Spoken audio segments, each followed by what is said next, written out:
behalf of PG and Research Department of Economics, Jamal Mohammed College, I welcome one and all present here for this two-day international conclave on artificial intelligence and economic development of India. Let us begin the formal function. With the Kirat, I invite Mr. Ujay of First Time Economics to recite few verses from Holy Quran.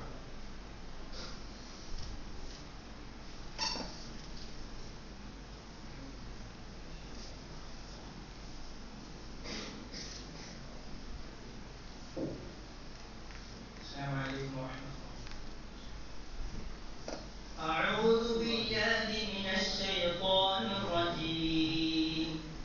بسم الله الرحمن الرحيم.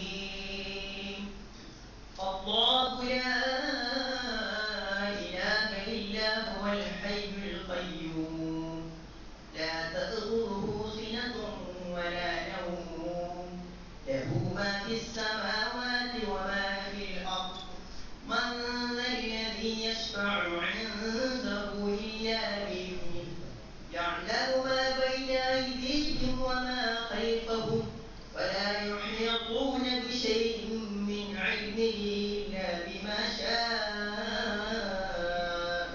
وسع كرسيه السماوات والأرض ولا يؤوده حفظهما وهو العلي العظيم. صدق الله العظيم. Tamil translation. உங்கள் மீது சாந்தியும் சமாதானமும் உண்டாகட்டும். அல்லாஹ்வை தவிர வணங்குவதற்குரியவன் யாரும் இல்லை. அவன் என்றென்றும் உயிரோடு இருப்பவன். அவனுக்கு சிறு உறக்கமோ ஆழ்ந்த உறக்கமோ ஏற்படாது. வானங்களில் உள்ளவையும் பூமியில் உள்ளவையும் அவனுக்கே உரியன. அவன் அனுமதித்தால் தவிர அவனிடம் யார்தான் பரிந்து பேச முடியும். அவர்களுக்கு முன்னையும் பின்னையும் உள்ளதை அவனே அறிகிறான். அவன் அறிந்திருப்பவற்றில் எதையும் அவர்களால் அறிய முடியாது. அவன் நாடியதை தவிர அவனது இருக்கை வானங்களையும் பூமிகளையும் உள்ளடக்கும். அவ்விரண்டையும் காப்பது அவனுக்கு சிரமமானதன்று. அவன் உயர்ந்தவன் மகத்துவமிக்கான். அஸ்ஸலாமு அலைக்கும்.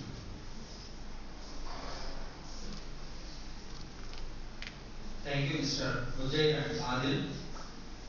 Please raise up for Tamil Taiwan.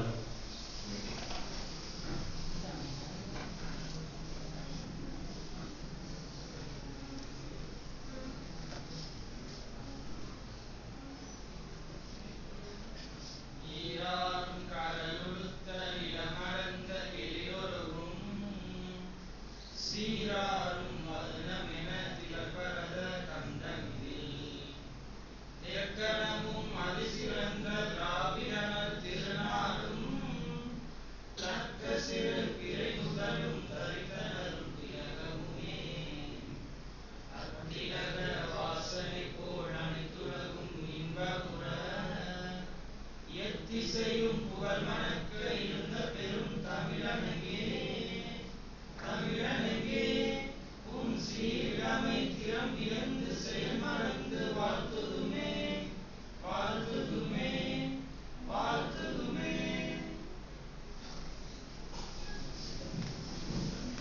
Thank you, Mr. Arti.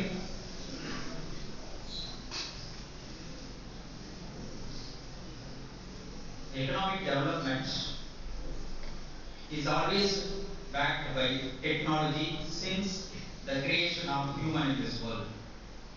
Chronologically, the technologies that made drastic change in economic development are stones as arms in Stone Age, fire, farm agriculture, irrigation techniques, sailing ships, discovery of iron, gunpowder, windmill, compass, mechanical clock, printing, steam engine, railways, speedboats, photography, reaper machine for harvesting, telegraph, telephone, internal combustion engine, electric lights, automobile, radio, aeroplane, rocketry, television, computer, nuclear power, transistor, space light, personal computer, now the editing of DNA, and finally we are in the era of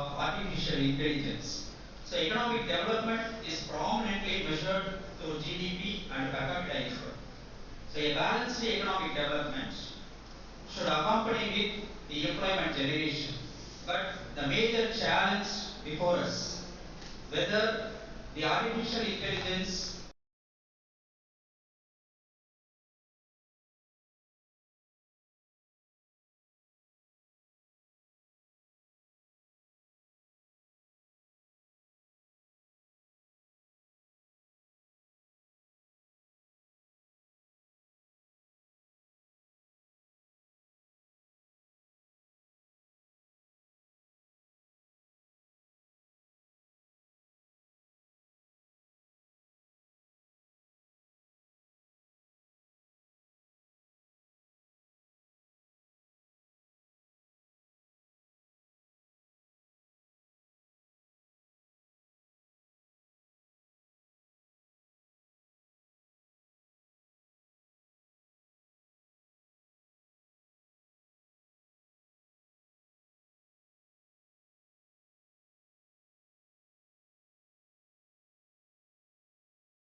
nervous whether I will be a misfit in this particular conference because it will be an August gathering of all economists, whereas I come from the Department of English.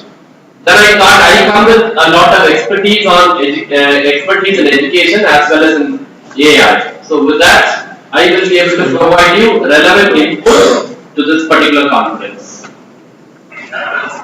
And the topic that I'm going to talk about is AI in education, addressing the skill gap and enhancing employability in India.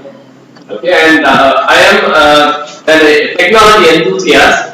From 2008 onwards, I've been using technology in education right from the beginning of my teaching career. And I witnessed a tremendous change in the face of technology. Like right from Web 1.2 and Web 2.0 came, now we are in the era of Web 3.1 and we explain what these terms mean and how education has changed because of the impact of technology and how the world is also simultaneously changed. That is what I am going to explain throughout the session. So I'd like to start with a viral video clipping which which became viral in the last year. There was an international school. I think you all must have seen it in social media. There is an international school, Indus Valley International School in Bengaluru, which has introduced first robot teachers in India. Okay, for a long time teachers were afraid. Even now teachers are scared that they might be replaced by technology, which is not going to happen. But still, the school has introduced around 3 to 5 robot teachers in the school to teach STEM subjects, science, technology, engineering, mathematics. And the video went viral. And in the particular video clipping itself, the school management talks about why they introduced robots inside their school. And their vision was completely different. They wanted to reduce the mechanical within quotes, mechanical labor of teachers, so that teachers can be very much involved in the intellectual labor. Okay, teachers, not only teachers, in every sector, every workforce. If you take them for instance, people are very much loaded with mechanical tasks that they do on everyday basis. Regularly, they do certain tasks routinely. Okay, that is not that very creative, and you do it mechanically. As a result, people lose their creativity and they don't have any role in that particular work. They become part of that machine.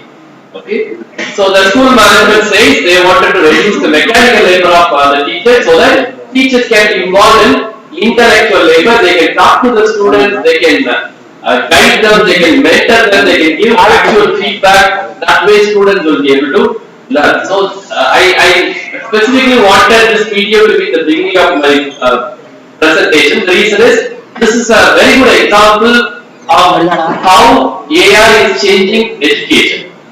Okay, I'll play the video. Don't worry about the audio. It is a news clipping. I just want you to see the visuals. Okay, how the robot interacts with the students inside the classroom and how students in turn interact with the robot. That's what I want you to see. The robot waiters in Bengaluru, the Silicon Valley of India, is now what? Robot teachers. Now Hyderabad, the country celebrates Teachers' Day today.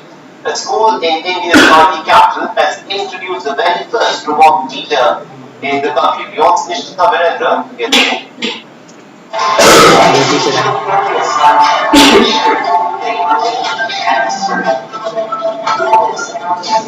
that teaches lessons with visual imagery, asks questions, and also responds to the answers. This is the same at the Indus International School in Bengaluru, which has introduced the first robot teaching assistant in India. The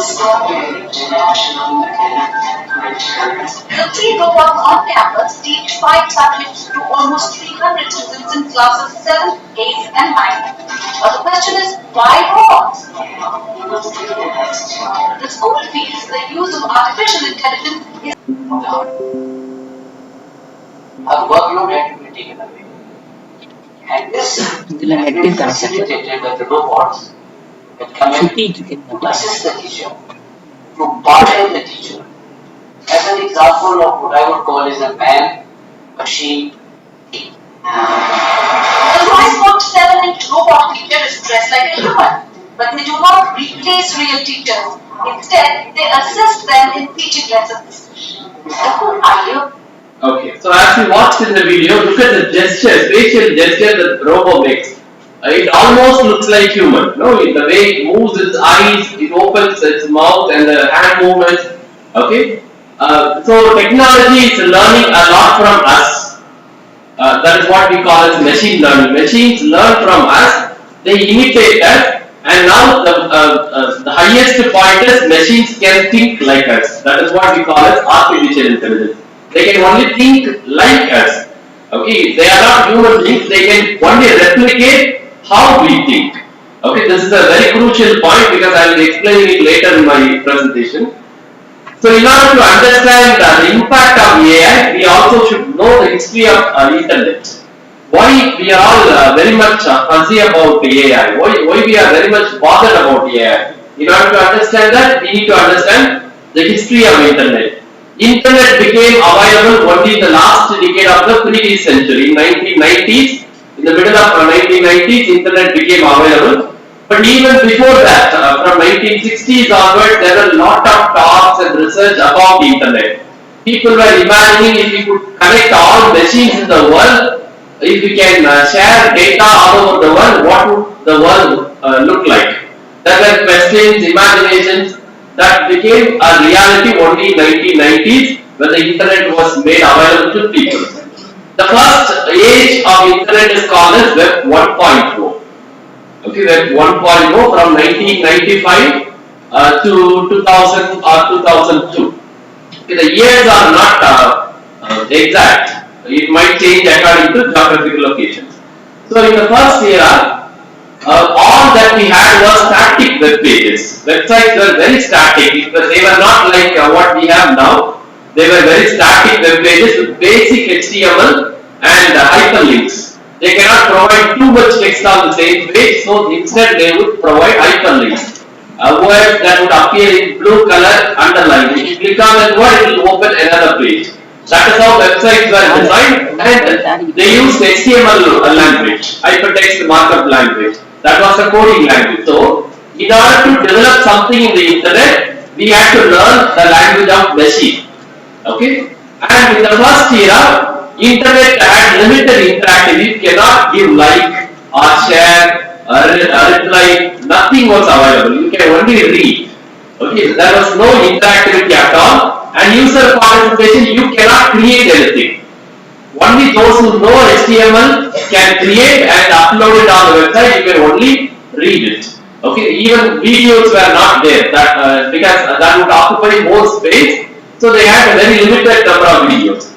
And there was no one-to-one communication, only one-way communication from the developers to the readers. And since it was an expensive affair to create a website, only companies that had huge profit and bigger institutions had website in the Web 1.0 age. But then from 2000 or 2002 onwards, there happened a shift. Okay, that is known as Web 2.0. Now new programming languages came like C, Java. There were several new languages, computer coding languages came. As a result, people were able to create dynamic advanced web pages. Web pages that kept on changing based on user interaction. Say for example, Facebook, Instagram, you create an account first, at that time it will be empty. But as you keep on getting new friends and you post something, then you will start seeing variety of content on your Instagram or on Facebook. So that is dynamic, website that kept on changing every day. As a result, user interaction increased. Okay, there was an increased user interactivity, user participation. Only in Web 2.0, people were able to add content to the internet. Say for example, Wikipedia, okay, which was started as an open knowledge curation movement, which was in competition to Britannica Encyclopedia. If you go to your library, the library will have a separate section for Britannica Encyclopedia. For a long time, it was considered as the most standard encyclopedia, most standard collection of information about everything in the world. It is a voluminous one. I think they have around 25 volumes. But when Wikipedia came, anybody can add content on anything. Okay, and that can be edited, validated, and standardized. Now Wikipedia has become a standard platform. You can refer to Wikipedia for any information that you want. And also in Web 2.0 age only, we started having smartphones. Smartphones came in this particular age. As a result, mobile applications also became available. So the way we interacted with the information in the internet, it was revolutionized. Okay, things changed.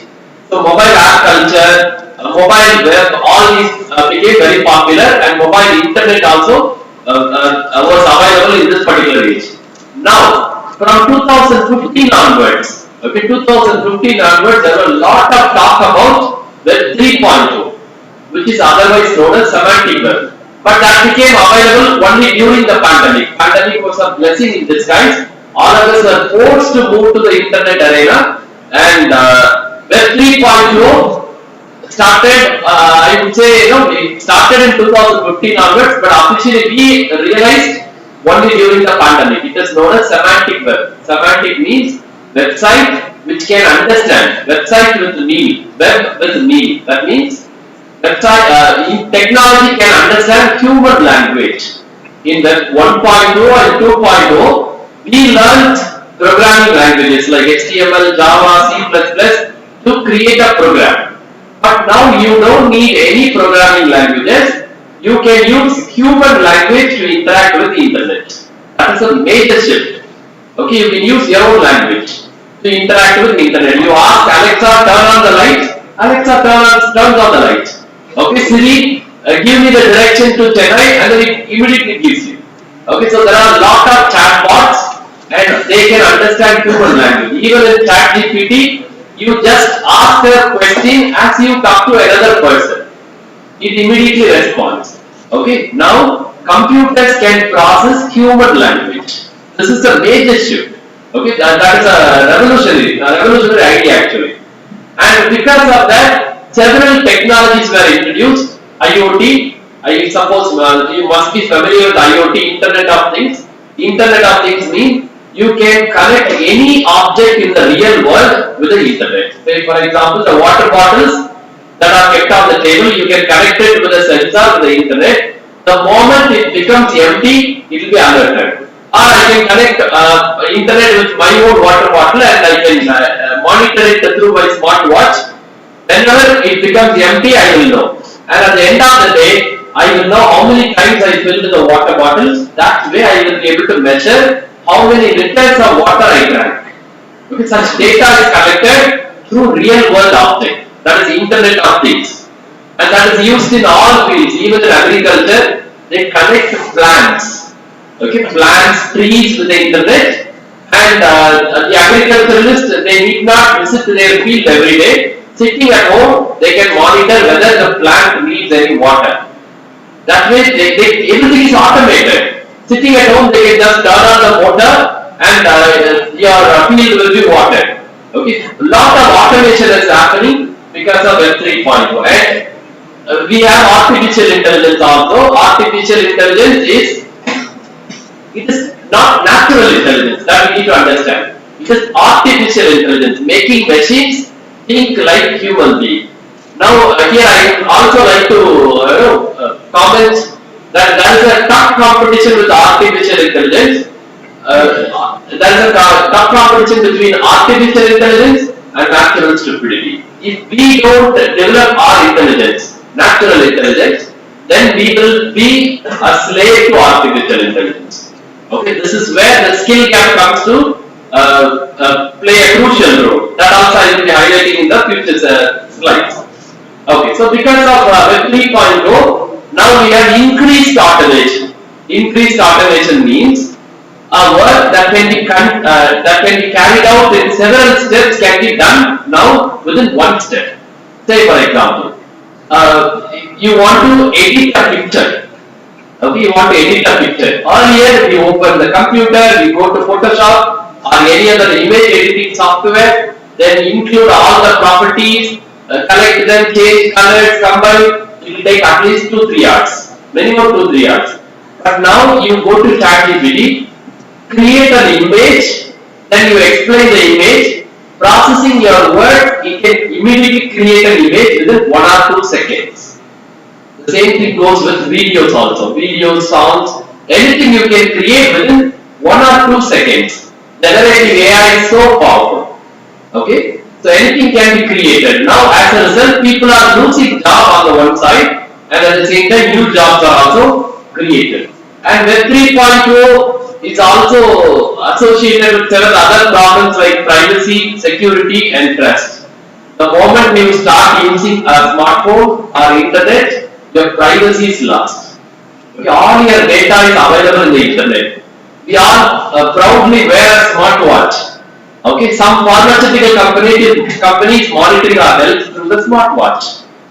Okay, they know your health parameters. They know whether you are healthy, how much, and if everybody wears a smartwatch in Trichy, let's say, a particular company can easily tell what is the sleep quality of people in Trichy.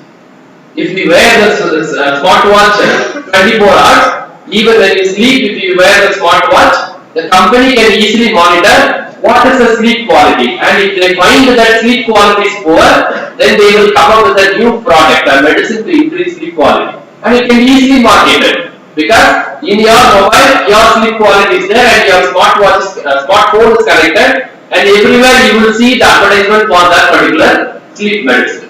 Okay, that way everything is connected.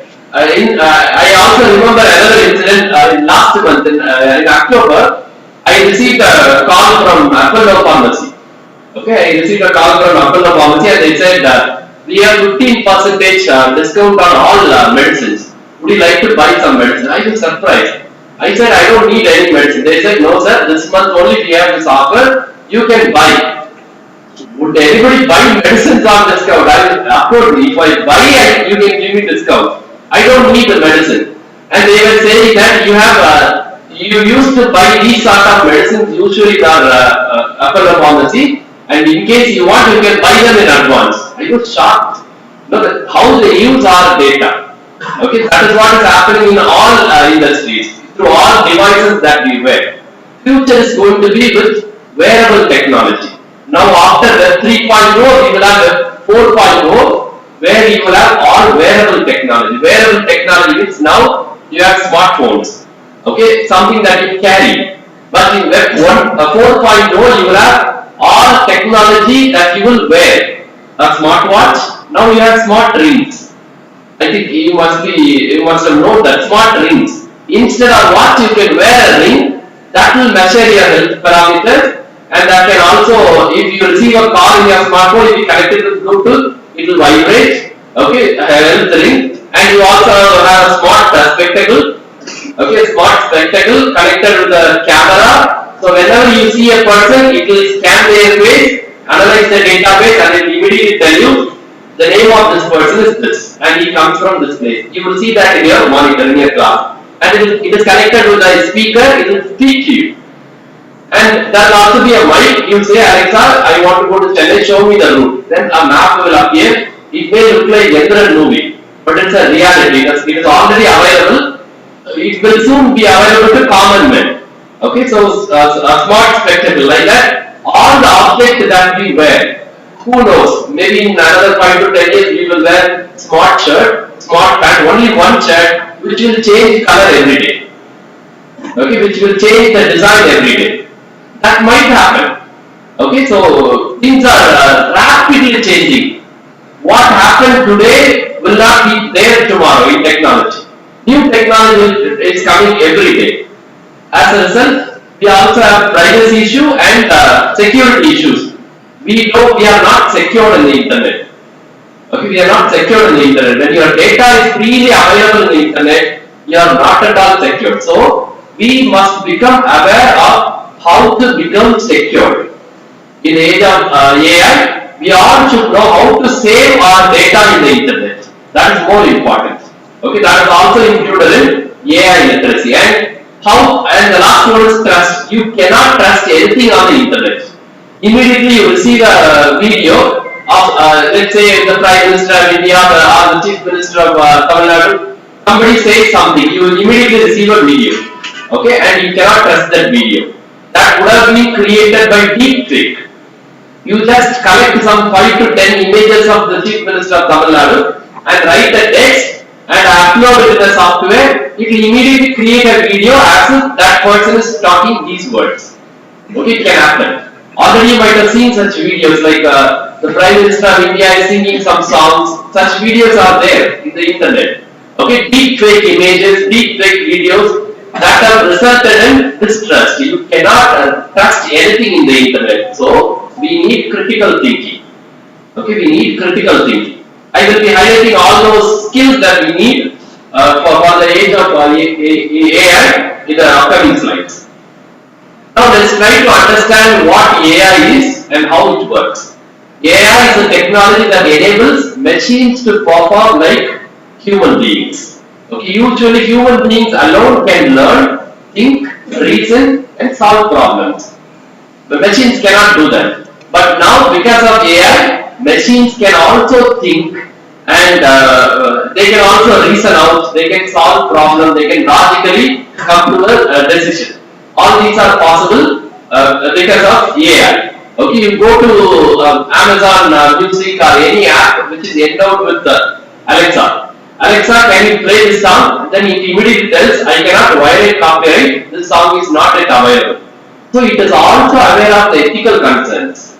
Okay, and it immediately makes a decision and it tells you. Okay, some 3-4 days back, there was a news in the social media like ChatGPT cannot mention a particular name. David, I forgot the second name, David, some name.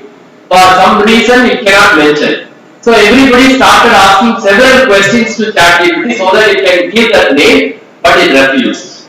Okay, so that also raises some ethical concerns. AI is biased. Kindly understand. AI is biased because people who develop AI are biased.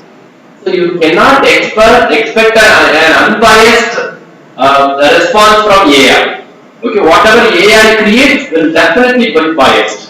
So we should know, we should be able to detect the bias in the content that is created by AI. And how does AI work? AI works with an algorithm. Algorithm is a mathematical formula, to put simply. Okay, that is supported by statistics, data science, and big data. There are several fields that support AI. Through that algorithm, AI can analyze large amount of data. LLM, they say, large language model. Large amount of data, whatever is available in the internet. Okay, if you go to Google and search for something, Google will only list out websites. But AI can go through all the listed websites and create a unique response, an original response. That is a serious thing here. Okay, so it can analyze large amount of data, and after analyzing, it can also identify patterns, and it can make predictions or it can give you decisions based on that. Let's say you connect your wardrobe with the internet.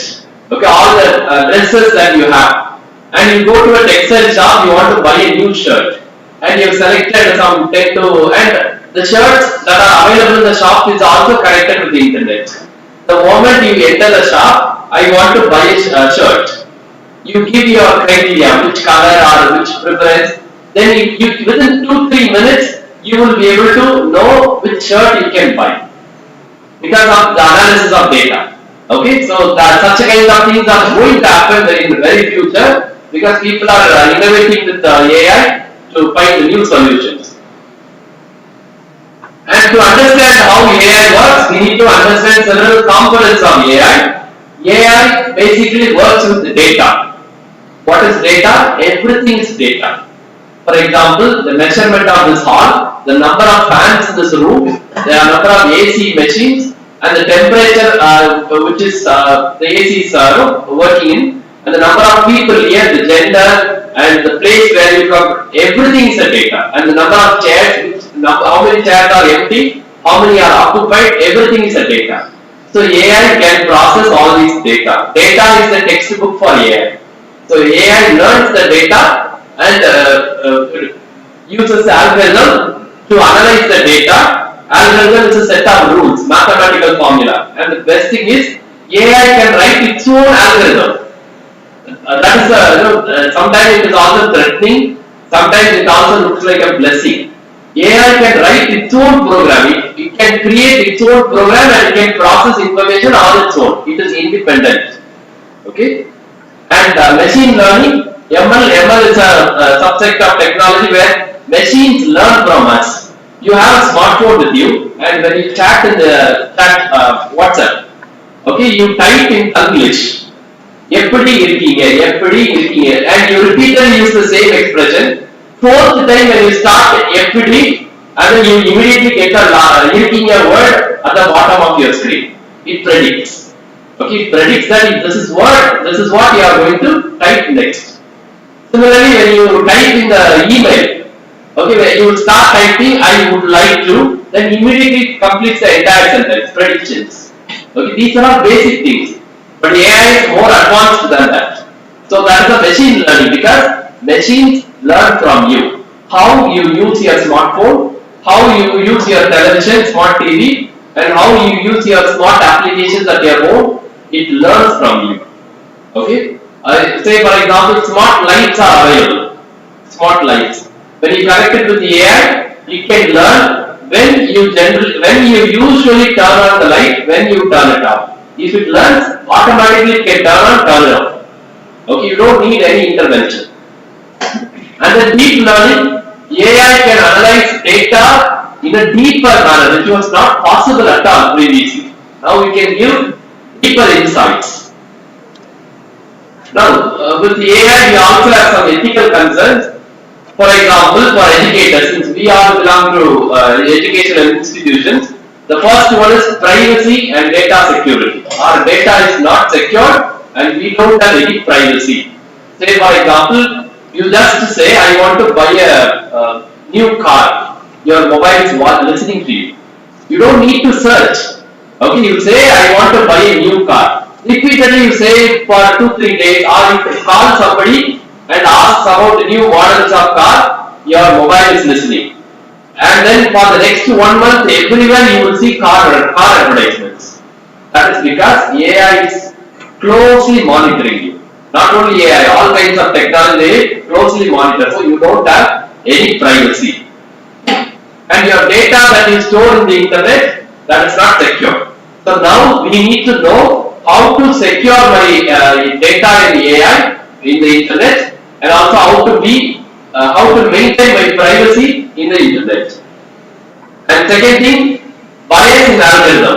Already I told you, AI is biased because people who develop AI are biased. Okay, so now we need to fight. Say for example, you write an essay using ChatGPT. Okay, you ask, write an essay on elephants. Then go through the essay, you will come across lot of biases. Okay, you will come across lot of biases. There may not be representations of all cultures, all languages in the AI. So bias is another problem. And dependence on technology. Now we become over dependent on technology. Most of the students write their assignments using ChatGPT. Am I right or wrong? Students, you need to answer me. Do you use ChatGPT to write your assignments? Yes, of course yes.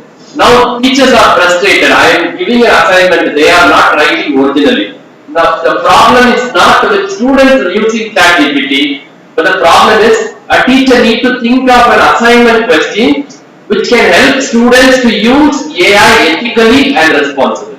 So how to transform my activities, how to change my educational scenario. The outside world is changing, but still we are trying to hold how we were educating for the past 2-3 centuries.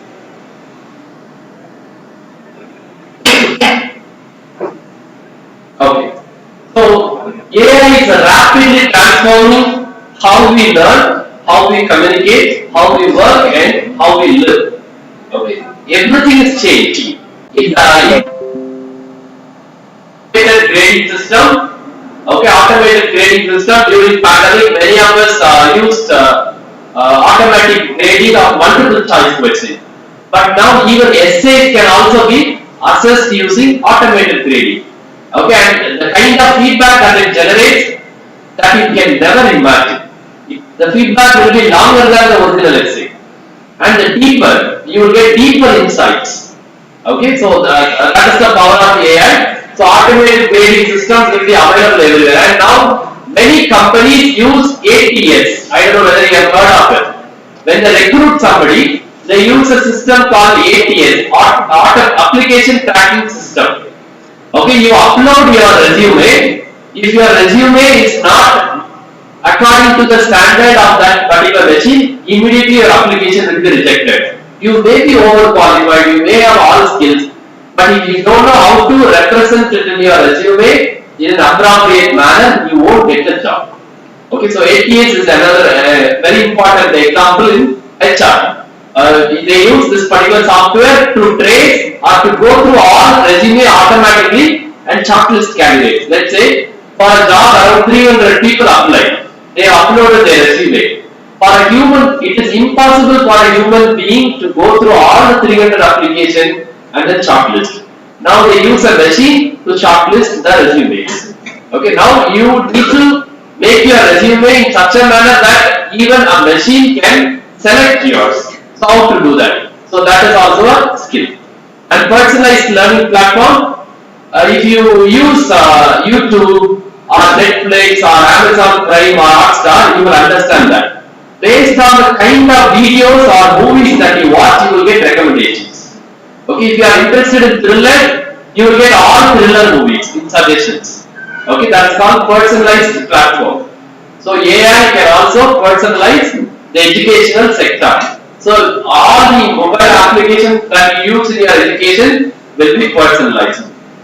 And you will also get AI powered tutors. That means you don't need to bring a robot. You can even bring a small speaker and you can keep it inside the class, and students can interact with the speaker, and that can respond to students' queries. So that is how learning education is changing because of AI. And workplaces are changing because of AI in these manners. Automated and increased efficiency. Increased automation. You don't need to do the work manually step by step. Okay, you just ask ChatGPT or any generative AI tool, and it quickly, within 1 or 2 seconds, it completes the work. Okay, it completes the work within 1 or 2 seconds. So automation is another important thing. And because of automation, efficiency also increases. The work that took almost 2-3 hours, that can be completed within 2-3 minutes now. Now, if you don't know how to use AI to automate your work, then you will be out of your job. And then remote and hybrid work tools are available. You can sit at home and do your work. Work from home, that is going to be a work mode hereafter. Everybody can work from home, and hybrid work tools are also available. Some employees will be at home, some will be in companies, and they can collaborate online. Such things are also happening. And because of AI, all existing jobs are getting destroyed. I want you to understand, all existing traditional jobs are destroyed and new jobs are emerging. Okay, new jobs are emerging, and some of the existing jobs are changed. Okay, as a result, we need new skill sets. And the way we communicate, that is also changing, because we have lot of language translation tools. You might have used Google Translation app. Okay, I travel to several states in India. I do not know Hindi, so when I go to northern state, particularly when I have to talk to an auto driver or a cab driver or local vendor, I turn on the app, okay, Google Translation app, and I speak in English or in Tamil. Then it quickly translates it into Hindi or their particular language, and it speaks. Okay, within 1 minute or within 1.5 minute, what I have to convey to the other person, it conveys. Okay, that way language translation tools can help you to communicate with anybody in the world. And AI-driven chatbots, if you go to IRCTC website to book your train ticket, you have immediately you will get a pop-up, Diksha, ask Diksha. Then you will get a pop-up. It is a chatbot. You ask Diksha, I want to book a ticket to Chennai on this particular day. It immediately gives you the option. You are not using IRCT website as you earlier did. You log in and then search for train and find if it is available, tickets are available, then you book. Not that way. You just talk to Diksha as if you are talking to a human being, it immediately does. So future of internet is going to be all chatbots. Okay, you will be chatting with all robots, AI bots, and that will help you. And human lives are also changing because of AI. We have smart home systems. Gradually, all the applications, appliances that we are using at our home are changing.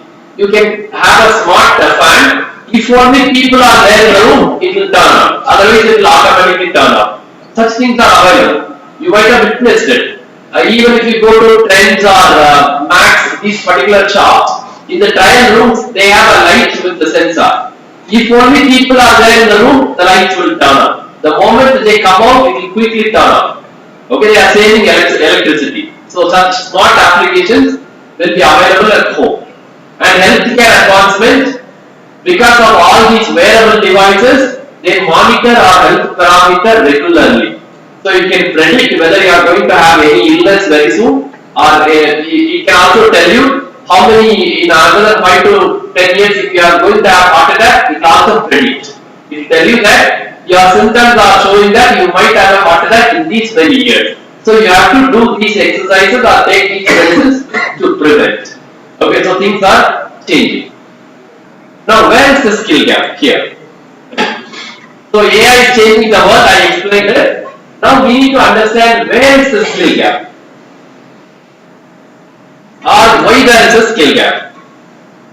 So as I mentioned earlier, all existing jobs are getting destroyed. Some years back, even before the arrival of AI, I think in 2017 I read an article in a magazine that was saying that AI is going to come. Because of AI, some jobs are getting destroyed like that. I was thinking that it will take another 20 years. Okay, in that particular news, in that particular magazine article, they listed out 10 jobs which will be soon destroyed because of AI. Can you guess what would have been the first job in the list? They listed out 10 jobs that will be destroyed very soon because of AI. Can you make a guess what would have been the first job? Programming. Programming. I don't remember seeing programming, maybe it could have been, but that was not the first one. What would have been the first job? Professional drivers. Okay, now we have, because the article was written in 2017, they did not predict other jobs. They said the professional drivers will lose their job because you have automatic cars. And Google Maps is available, traffic details, toll price, everything is available in the internet. So you can just get into a car and tell your car where you want to go. It looks very surrealistic, but it is happening. Okay, it is happening. Tesla has already introduced an automatic car, which may not be possible for Indian roads, but still who knows what will happen in the future. Similarly, chefs will also lose their job. That was what written in the article. But as sir said, programmers are losing their jobs. Okay, I am also teaching general English for computer science students this year. So I used to tell them, students, and sometimes I used to see them manually writing coding in the class. Students, we are all struggling hard to learn the coding. But see, even without learning any coding, I can write a program. There are ChatGPTs.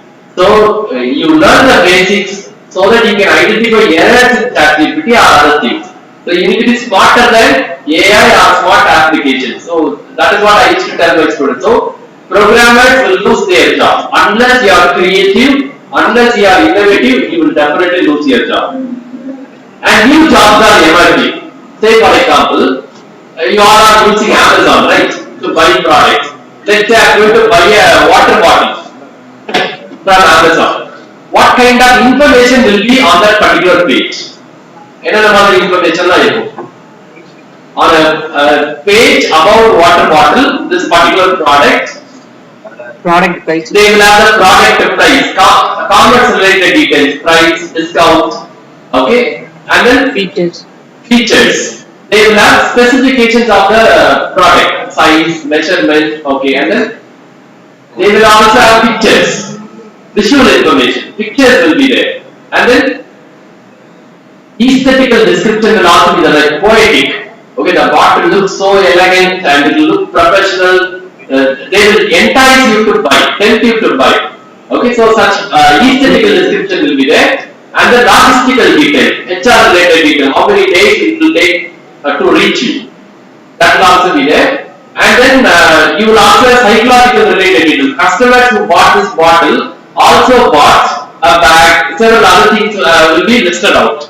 Okay, so these many domains are involved in one page, and you have to program it, you have to design the web page. Now, in order to design this web page, we need to employ a person. What should be his educational qualification?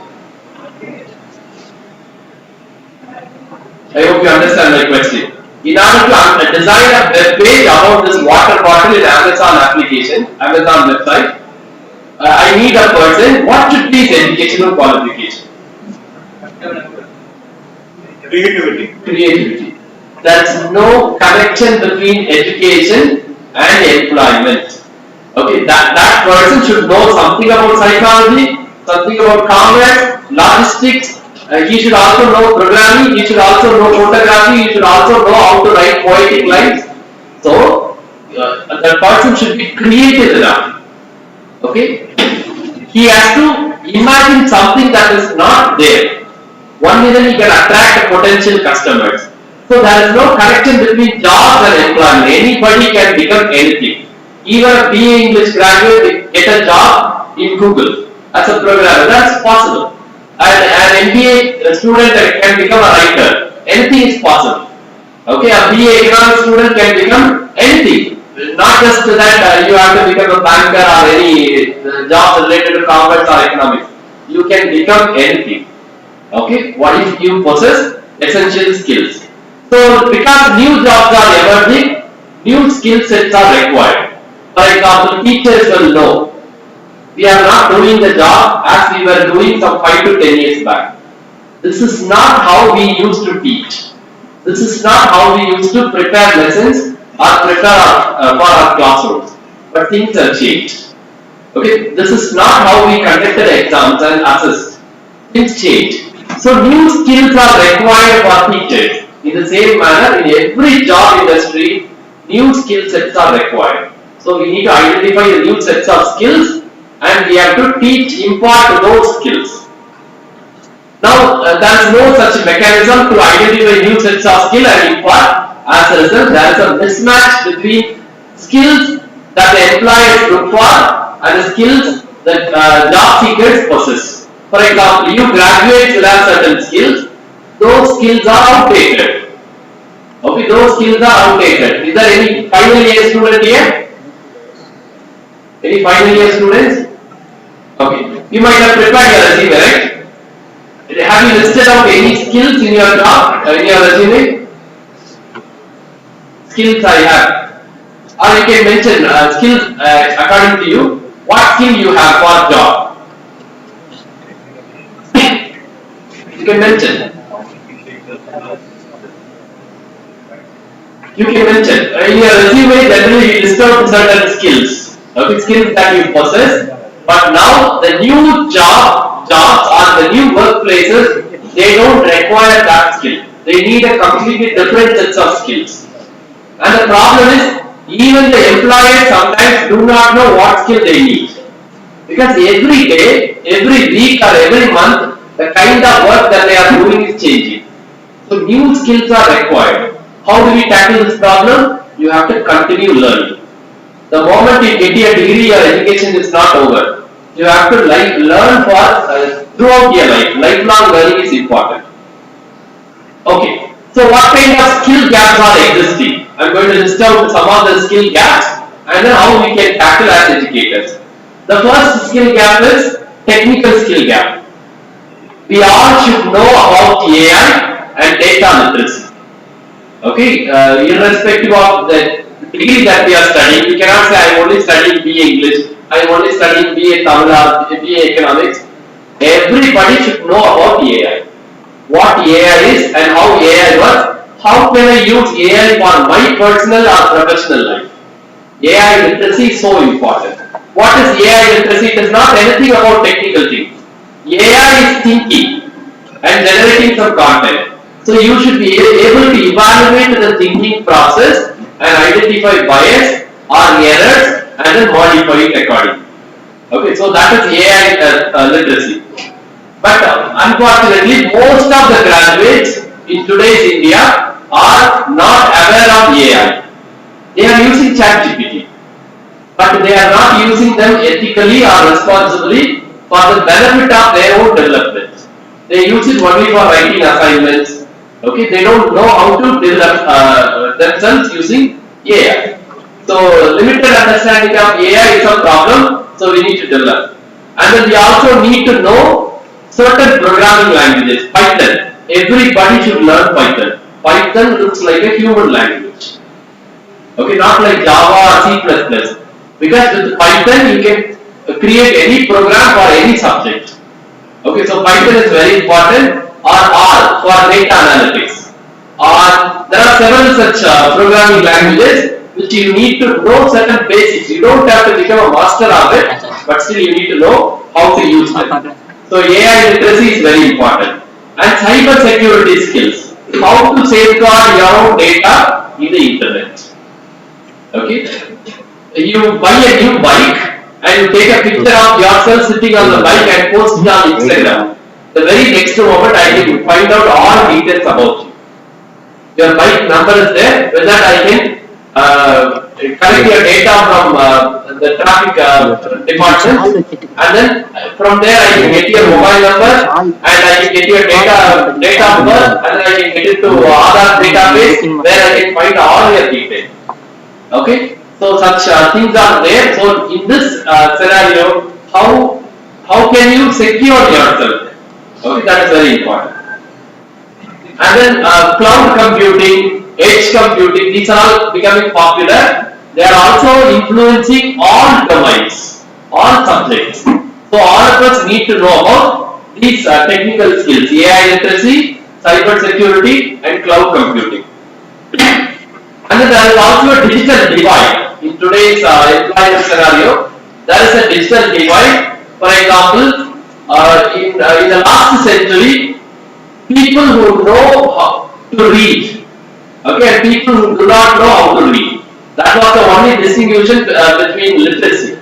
Now the literacy is people who know how to use digital technologies for their own betterment.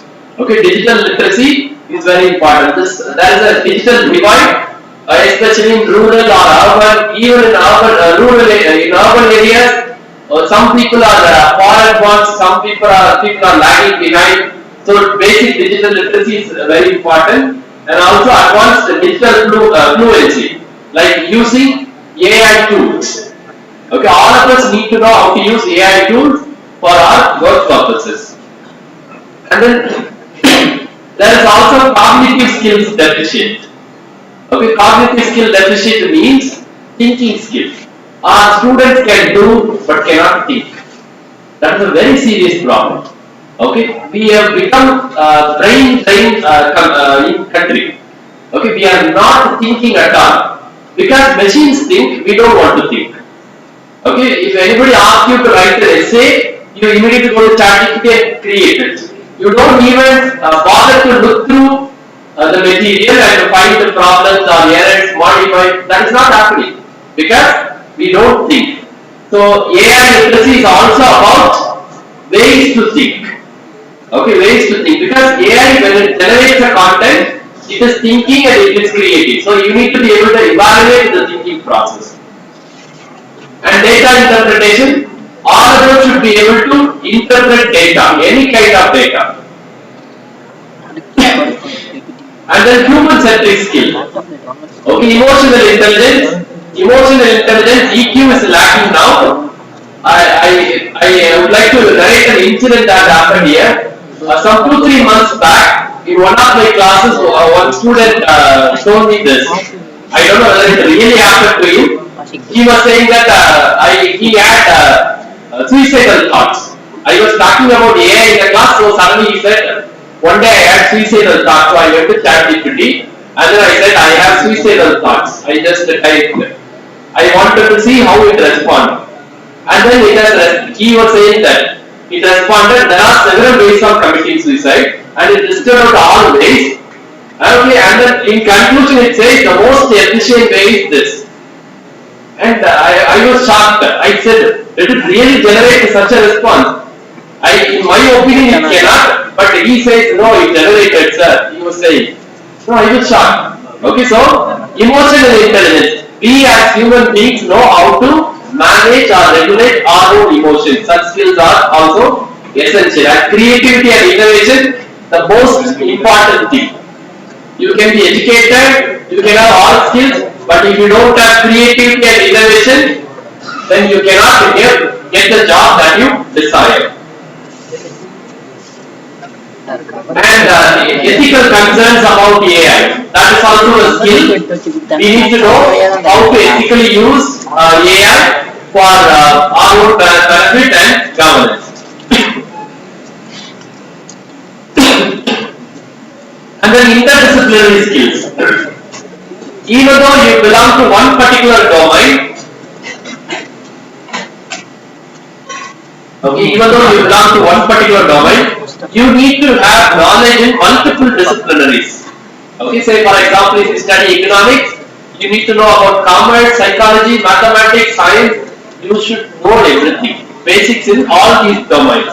Only then you will be able to work in the future, because our future workplaces are multidisciplinary. We need to learn all domains. And soft skills, even though we have several soft skill courses, classes, but still we lack soft skills. For example, collaborating. If you are put in a team, how do you understand the dynamics of the team and how do you extract work from everybody in an efficient manner? And how do you collaborate with the other person when you are supposed to work with another person, and how do you communicate and how do you collaborate on a particular work? So that is also a deficit. And how do we bridge this skill gap? Number one, our curriculum must change. This is for educators. Our curriculum must change. Our curriculum must adapt the recent advancements into our syllabus, like AI literacy or data analysis, okay, and soft skills, the human-centric AI approach. All these have to be adapted into our curriculum. And then we should also leverage AI for personalized learning. Sometime back, I think it happened some 1 or 2 months back, out of curiosity, I asked ChatGPT. I've been using ChatGPT for the last 1.5 years for various purposes. So I asked ChatGPT, I've been using you for the last 1.5 years. What do you know about me? I asked this question. Out of curiosity, I asked. And then ChatGPT listed out my strengths and weaknesses. I was surprised. Okay, I was surprised. It was accurate. Okay, it was saying that from your interaction with me, I am able to understand that you are working in higher educational sector, and these are your strengths and these are your weaknesses. I went through my weaknesses. It was saying that you are a perfectionist. You look for details. I thought perfectionism is a good quality. Then I asked another question: isn't perfectionism a good thing? Then it said becoming perfect is good thing, but you always want perfect response. Okay, you look for too much detail, and then it immediately suggested, I can help you to overcome this problem. And it created a 4-week course. Okay, week 1, how should you change your mentality? What should you practice every day? And week 2, week 3, week 4. And then it even asked me, please let me know if I should create content for you to read or watch. That means it can create course videos and reading material. Okay, at the moment we are using NPTEL or SWAYAM or Coursera to do a course. But in future, for your own benefit, you can create a new course and do. Okay, such thing will be available. So we need to leverage AI for such personalized learning. And upskilling and reskilling programs, educational institutions, also the workplaces have to conduct a repeated upskilling program. While you are in work or before you go for work, we need to develop lot of skills. So there can be several upskilling or reskilling programs. And our educational methods also need to change. Like instead of from lecture only method to we have to move on to projects, internships, simulations, okay, and then experiments in the class, field work, data collection work. Such things if you do, you learn things experientially. And finally, AI ethics that also need to be incorporated into education. How to use AI responsibly and ethically. If you learn that, that also will help you in the long run. So these are some of the skill deficits and how we can overcome through education. And if we do that, our educational sector as well as the employability skills will also increase. With that, I end my session presentation. Thank you so much.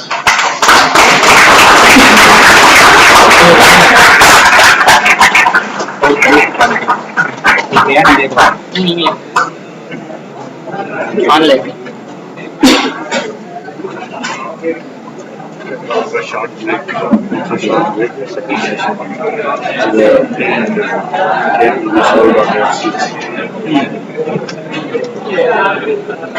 Break it.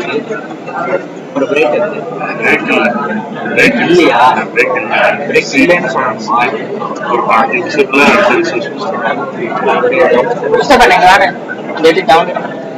Adobe Acrobat open பண்ணவா? இது காட்டுது Acrobat open பண்ணவா? PowerPoint. Participants to raise any doubts and get clarified with the expert. இல்லண்ணே.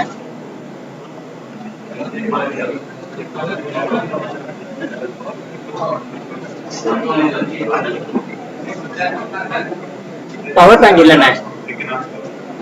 Acrobat, Firefox, internet, word இதுதான் power point இல்ல கீழே.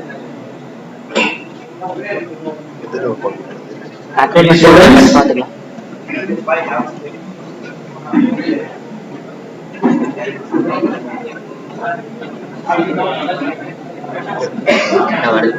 I just have a small point, 2-3 points. Thank you for an excellent presentation. It was very eye-opening. It was a solid eye-opener.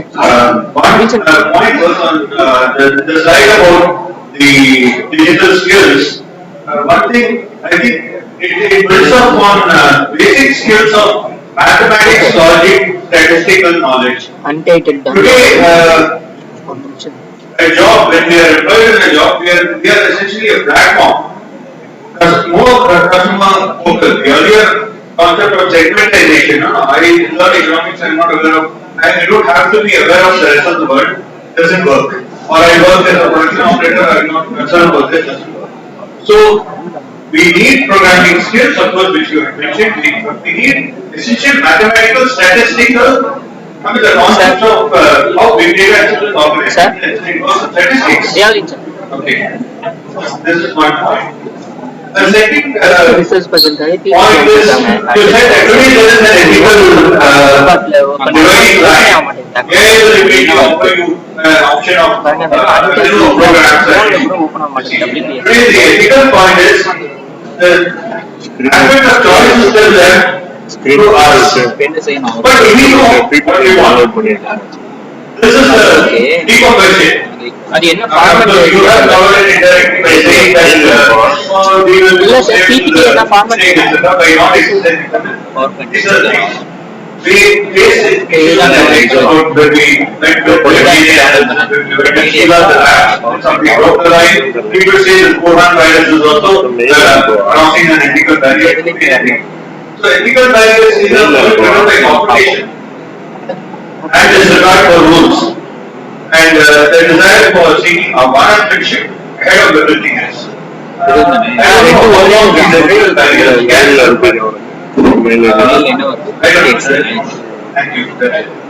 Forward பண்ணிக்கிறேன். இதுல வந்து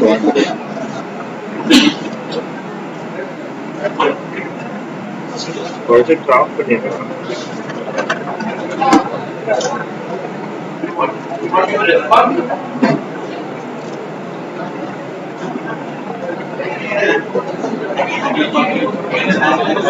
Australia. Itu be apne ka. What sir said that was completely relevant. I agree. Like when I said that we have to learn about AI and programming, I actually meant computational thinking. As he said, mathematics, that is what computational thinking is. I completely agree. அது அப்படி connect பண்ணனால அங்க வச்சிருக்கோம். இதை connect பண்ணிக்கலாம்னு சொன்னேன். If you have any other question, I am happy to respond to you. Questions or comments? Anything? Sir.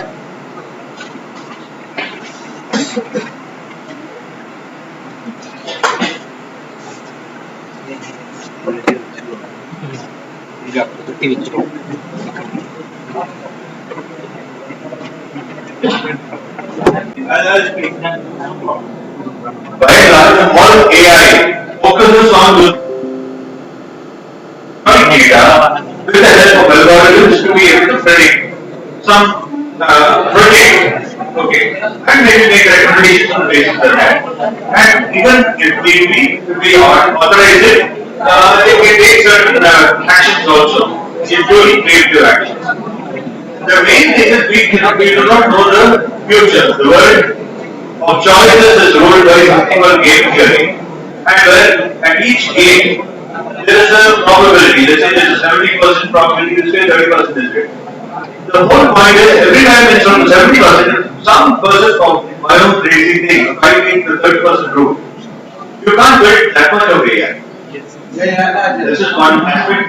The second thing is today is moving forward into AI. This is the largest ethical challenge facing humanity. Is that more important than leading the globe and tackling sustainability issues? Because even AI is generating more and more computing need for computing power and the need for more of emissions. I mean, it has to follow. It's growing exponentially. We think because of larger server systems to support AI.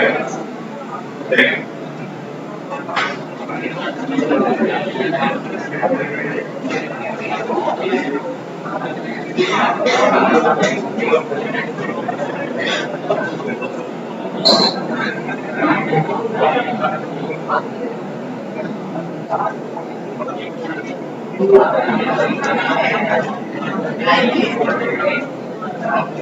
Thank you. Now a request. What happens?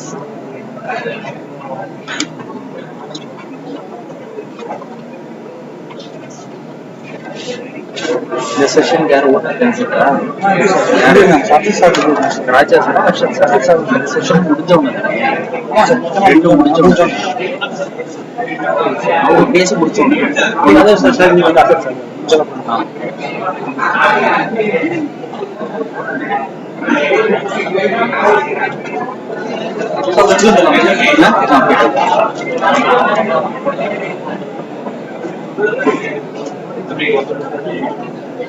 அந்த இதை எடுத்துரு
எதுக்குடா எதுக்குன்னு சொல்றா வெளியே கேட்கறேன் அடுத்த வாண்டது இந்த பாக்கெட் நார்மல் பேப்பர் தான் பரவாயில்லையா கேக் வாங்கி உள்ள வச்சிருக்கீங்க போல நான் என்ன சாப்பிடலடா சாப்பிடதான் அடி அவன் லூசு பேடா காட்டு நீங்க வா இல்ல எத்தனை இருக்கு அதே போடாம இல்ல எக்ஸ்ட்ரா இருந்தா உருவிட்டேன் அங்கே உருவிட்டேன் நீ யூஸ் பண்ணியாச்சு வரவிட்டு ஹானர் பண்ணுவோம் ரெண்டாவது ரிசர்ச் பர்சன் வருவார்ல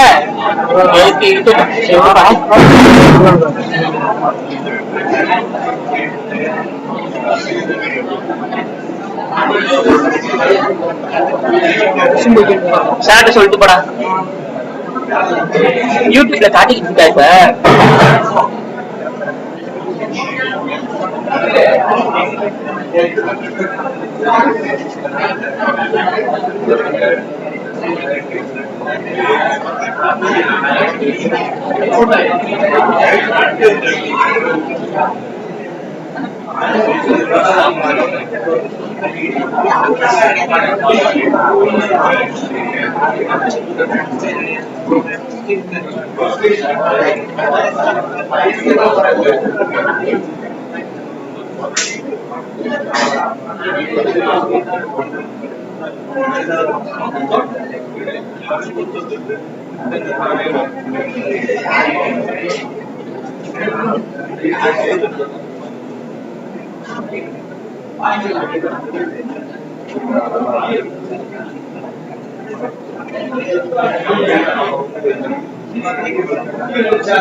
சரி சரி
ஜாலியா இருக்கே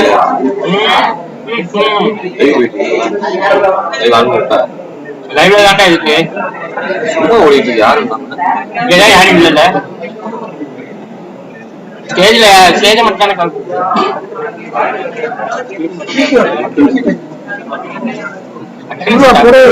இல்லையா நானே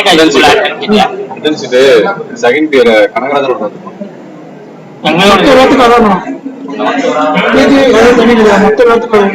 அவன் தான் வச்சிருக்கான். அசோக் சாட்டிங்க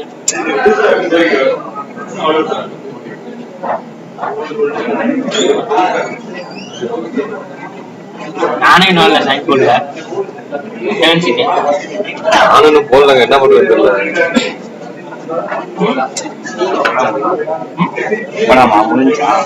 இன்னொருத்த வந்து பேசணும். ரெண்டாவது ஆள் வராது. மூணாவது போயிட்டு இருக்கு. ஒரே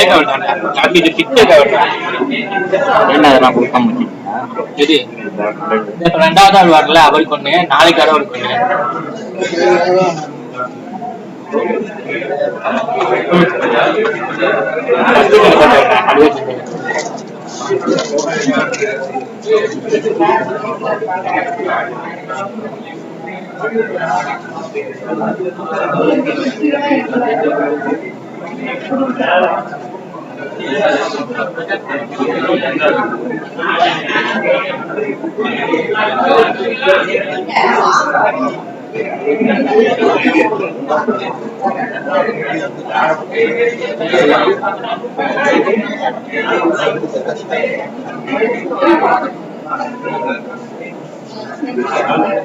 Yes.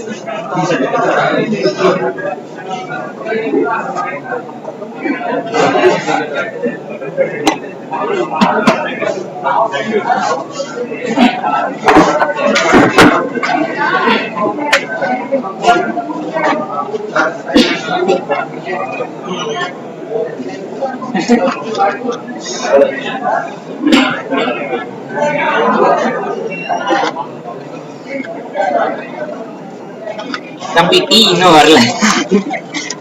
ஏன் எங்க இருக்கிற குடுக்கலையா அப்படின்னா? நம்ம பிரின்சிபலுக்கு கட்டோடி குடுக்கணும்ல, வச்சு குடிச்சிட்டு ஒரு தடவை பண்ணிக்கோ.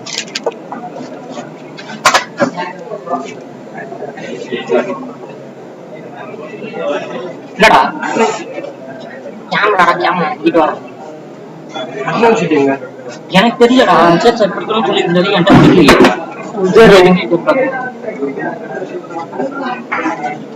இது வேற ஏதாவது இங்க பாரு, அஜெண்டா மட்டுமா தான் இருக்கு, வேற ஒண்ணும் இல்லையா? தியாவின் சார் பக்கத்துல பிபிடி டைப் பண்ணாரு. பிபிடியா மாறிடுச்சு, இப்ப ஓபன் ஆகுது.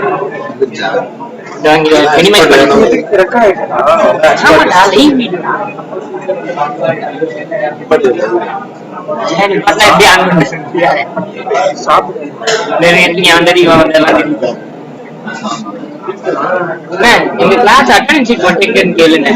எங்க class first time attendance sheet இருக்கா? எவனும் இன்னும் கைது போட, நானே போடல.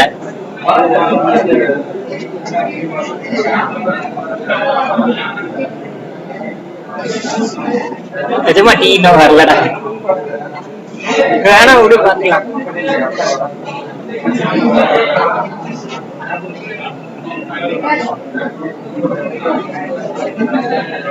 மறுபடியும் பண்ணுவாங்க.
அதே மாதிரி இந்த கட்டப்பையில 2 விஷயங்கள் வந்து தவற விட்டு எடுத்துருக்கேன்.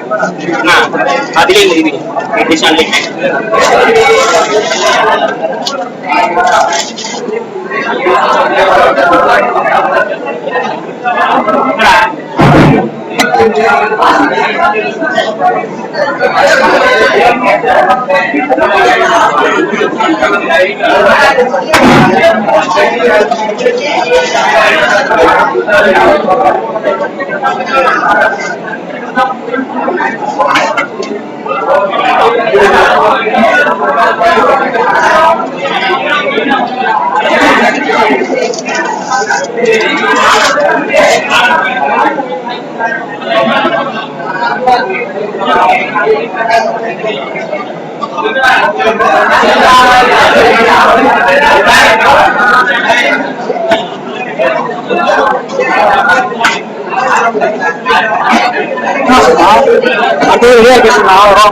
அந்த மாதிரி 2 இங்கதான் இருக்கு.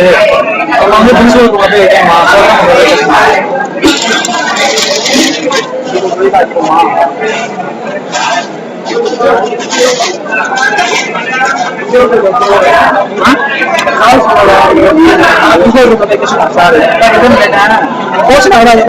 எக்ஸாம்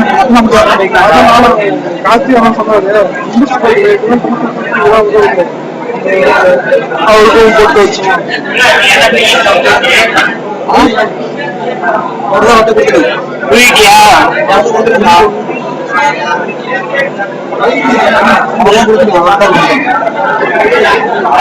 ஈஸ்வரன் இப்ப யாரும் அவர் அனுப்பிச்சா 6 இல்லையாமா பிரின்சிபல் ஆபீஸ்ல உட்காந்துருக்காங்க.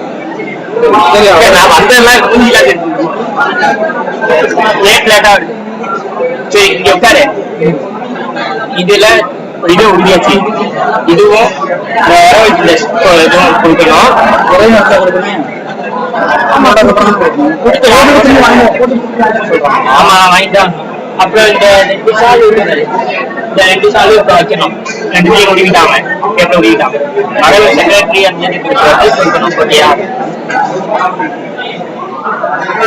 நான் நீ குப்பை எடுத்துருந்தீங்கள, அப்பதான் குப்பை கொடுக்கறதா நீ கூப்பிட்டேன். அதுக்கு கிட்டத்தட்ட இருறா வரேன்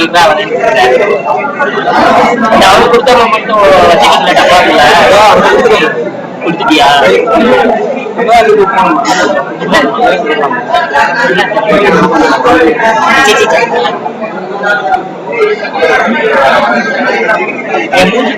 நல்லாவே வீடியோல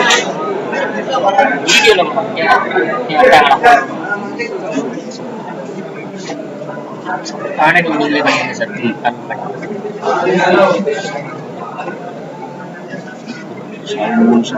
இருக்கு 4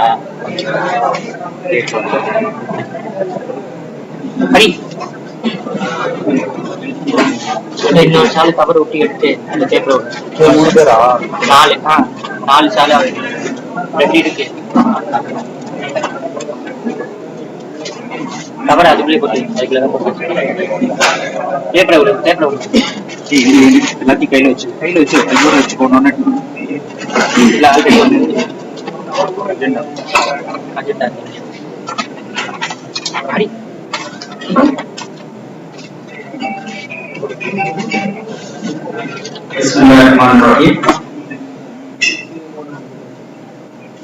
On behalf of Teaching and Research Department of Economics,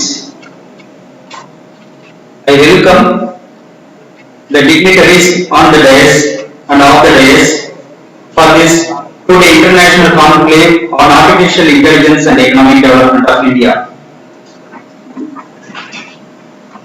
I request our beloved head of the department to honor our Honorable Secretary and Correspondent with a shawl.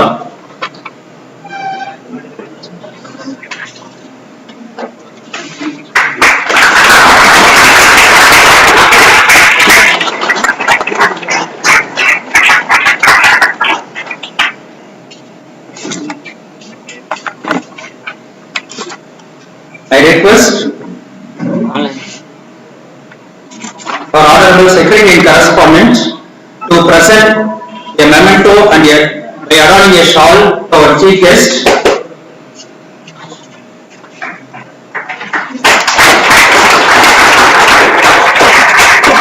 Dr. Arif Ansari, Professor, Data Science and Operations, Marshall School of Business, University of Southern California.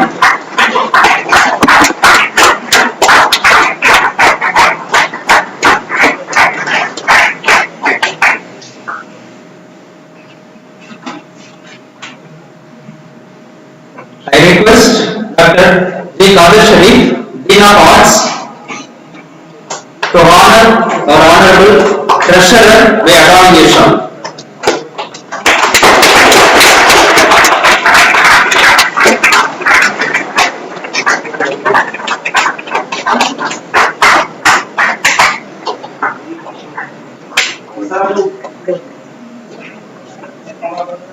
I request Dr. D. Kumar, Associate Professor of Economics, to honor our Assistant Secretary by adorning a shawl.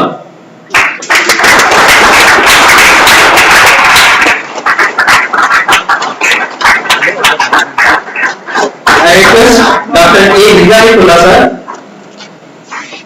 to honor beloved Vice Principal by adorning a shawl. Thank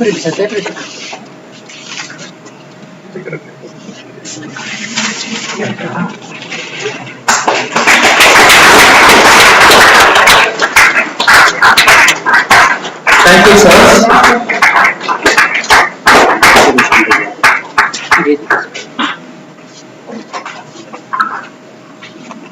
I request Dr. A. Hidayatullah, Associate Professor of Economics, to introduce the chief guest.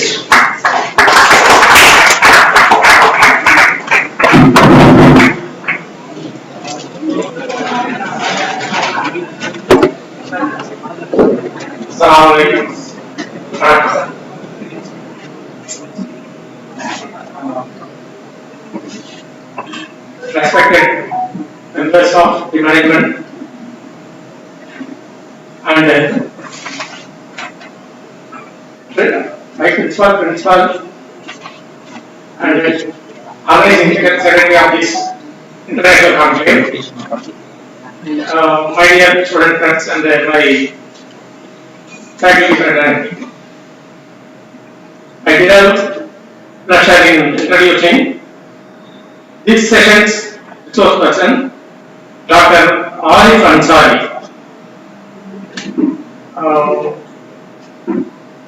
Dr. Arif Ansari is a graduate in electrical and electronics engineering by Texas from Anna University in 1986. And he is a MTech. He holds an MTech degree also from IIT Chennai. And post MTech degree from PhD. MS and PhD from University of Southern California.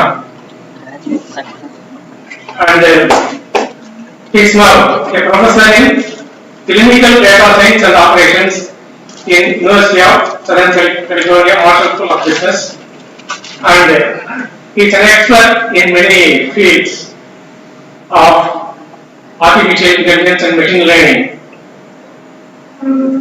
He holds to his credit 6 patents and many awards.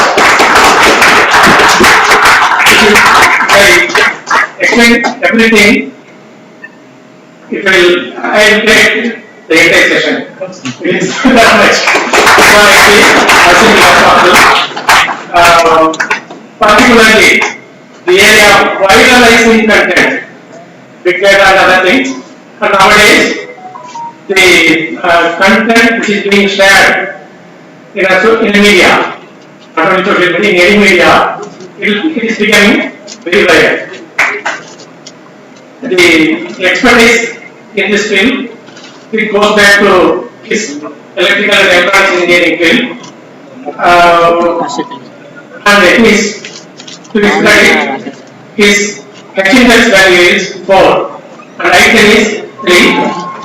And with this, I'd like to wind up my introduction session because it is quite difficult for introducing a person whom I do not know previously. I have gone through his CV and decided to introduce like this. Sorry, sir. Thank you.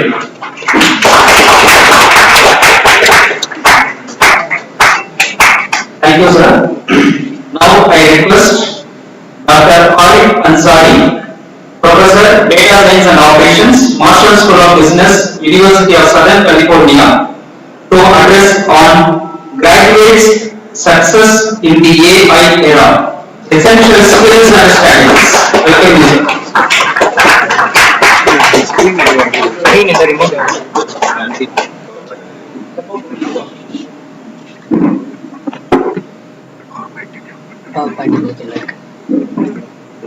To keep up with the convention of the school, I'm going to start with Bismillah in the name of Almighty. Namaste, Vanakkam, peace be upon all of you. It's a great honor to stand in front of you and talk to you. Rule number 1. I'm a professor from the business school, even though I'm a background in engineering. So I like to step on your toes. Why? Rule number 1. If you don't step on your toes, you're late back. You're losing your complete opportunity to learn. That's what I tell my students. Most of my students are already C level. When I say C level, they're already what? Holding higher positions in company. I tell them, frankly, I like to step on your toes. Then they go from laid back to reactive. That's not good enough for me. I step on the toes again. It's a why, professor. I tell them, you have to move from reactive to proactive. Please note down these words. At some point in time, maybe 5 years down the road, 10 years down the road, it will ring a bell. That's what my students tell me. Hey, professor, I had a nightmare last night. You came in my dreams in a good way. I'm still not happy just because they're proactive. Because I want to see every one of you at a C-level position. Is it clear? Yes. As a CEO, CMO, or a owner, big business guy, whatever. I still tap on the door. You say why? You need to crystallize your thoughts. When I say one word, it should have what? Maximum impact. That's what I tell wherever I go. Don't even bring the students, bring the teachers. I like to train the trainers. Inculcate in them some important things of என் தகப்பனா இந்த திருப்பி சொல்வதெல்லாம் வையத்தில் முந்தி இருப்ப செயல். தந்தை மகன் காட்டும் உதவி குரல் தப்பெல்லாம் மன்னிச்சுக்கீங்க.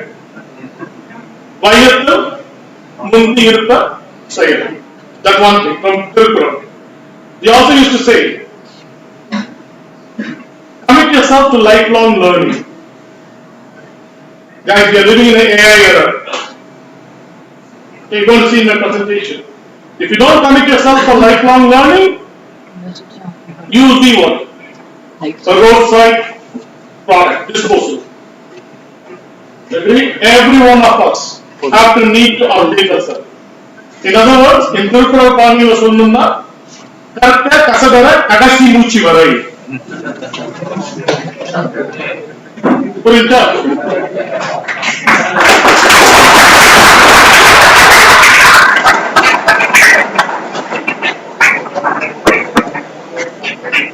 What I learned from my mother, என் தாயார் சொன்னது, தமிழுக்கு இணையான வார்த்தையே கிடையாது, பெருந்தன்மை.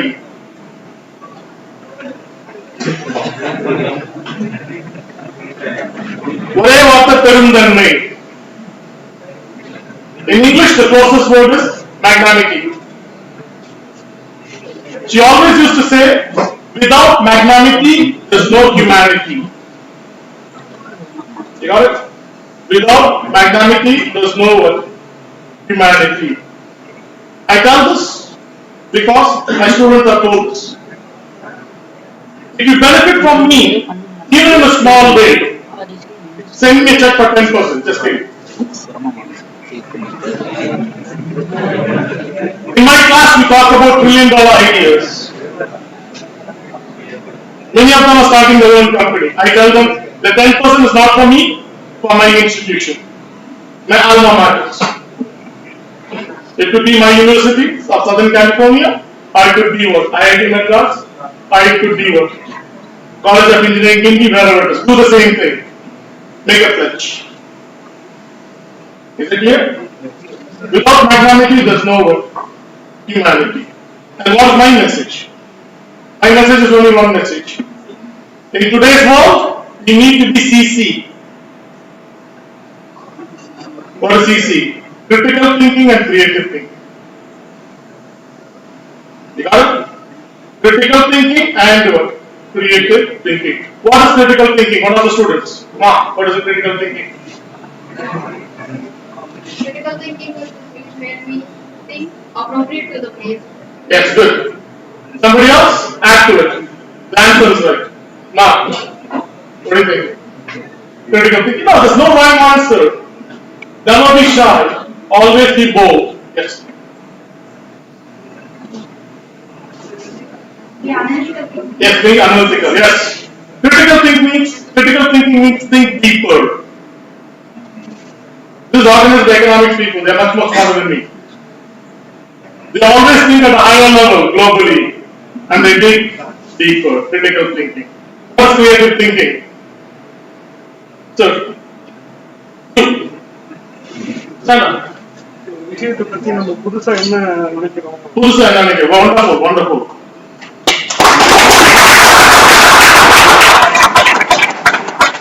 What is creative thinking? That's a wonderful answer, right? So in my style, I always tell them to go deeper, crystallize your thought. Agree? It's called thinking outside the box. Thinking outside the box. And my students say, Professor, what is the box? The box is your domain expertise. If you're an economics person, you always think in terms of economics. If you're a mathematics person, you always think in terms of mathematics. I'm not talking proud of myself. So once upon a time, I was called a professional student. My mother was so unhappy with me. See, I was like the enjoy time guy who was in movies. One fine morning, Paul Karan becomes what? Multi-crore guy. So that's what I thought. I will get my PhD, I will get my patents, and I suddenly become a billionaire. It's not that easy. Even though I have my company. So basically, I had to learn multiple things. At that time itself, I saw, okay, there's a big thing. Should I confine myself to electronics? Then I said, no, I want to learn more. Today, backbone is mathematics, probability. You have to learn applied mathematics, statistics, probability.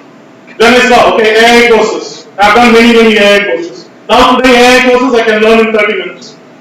I'm not joking.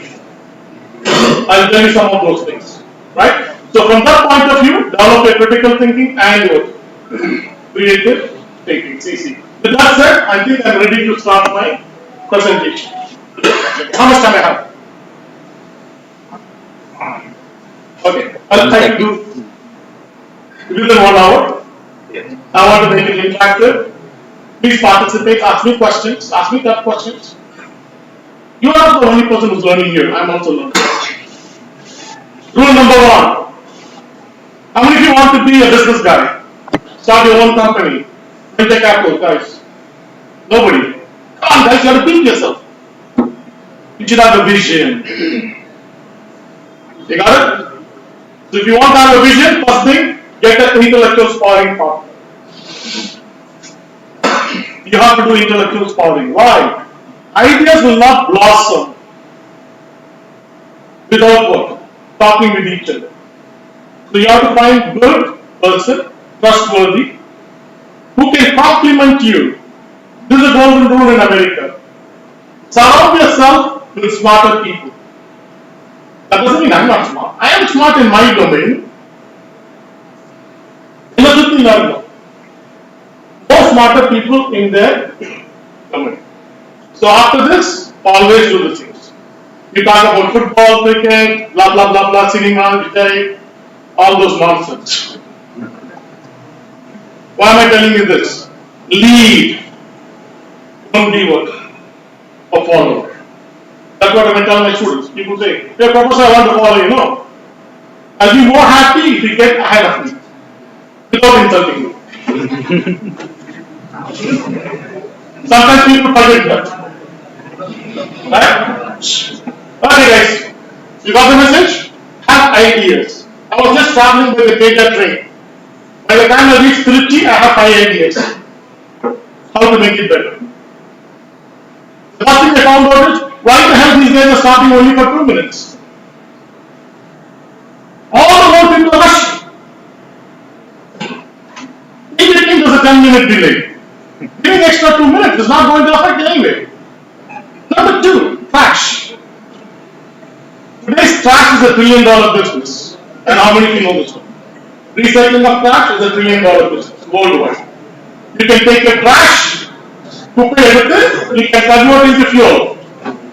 Okay, so let's go to the next slide. So first I'm going to talk about AI, artificial intelligence. There's nothing artificial about the intelligence. All they're doing is mimicking the brain. With that, they're trying to mimic what? Our brain. Once upon a time, I'm talking about 1950s, what is AI? If then else. ಇದು ನಡೆದ ಇದೇ ಸೈ ಇಲ್ಲ ಬಿಟ್ಟು அடுத்தது சை if then else and it keeps going on. That's all it is. And today what happened is they found neural networks. Neural networks are not, it's something to mimic the brain. Even there's a big disadvantage, I can tell you. We model the brain based upon neurons. I don't know these coming words. Neurons. Right? In the neurons, what we are trying to do is we are modeling it as an electrical signal. Why is it important? We human think linear. Straight line. That's why mathematics is important. A neural network is what? Non-linear. End of story. It's a non-linear mapping. Suddenly what happened? Boom! This AI became reality.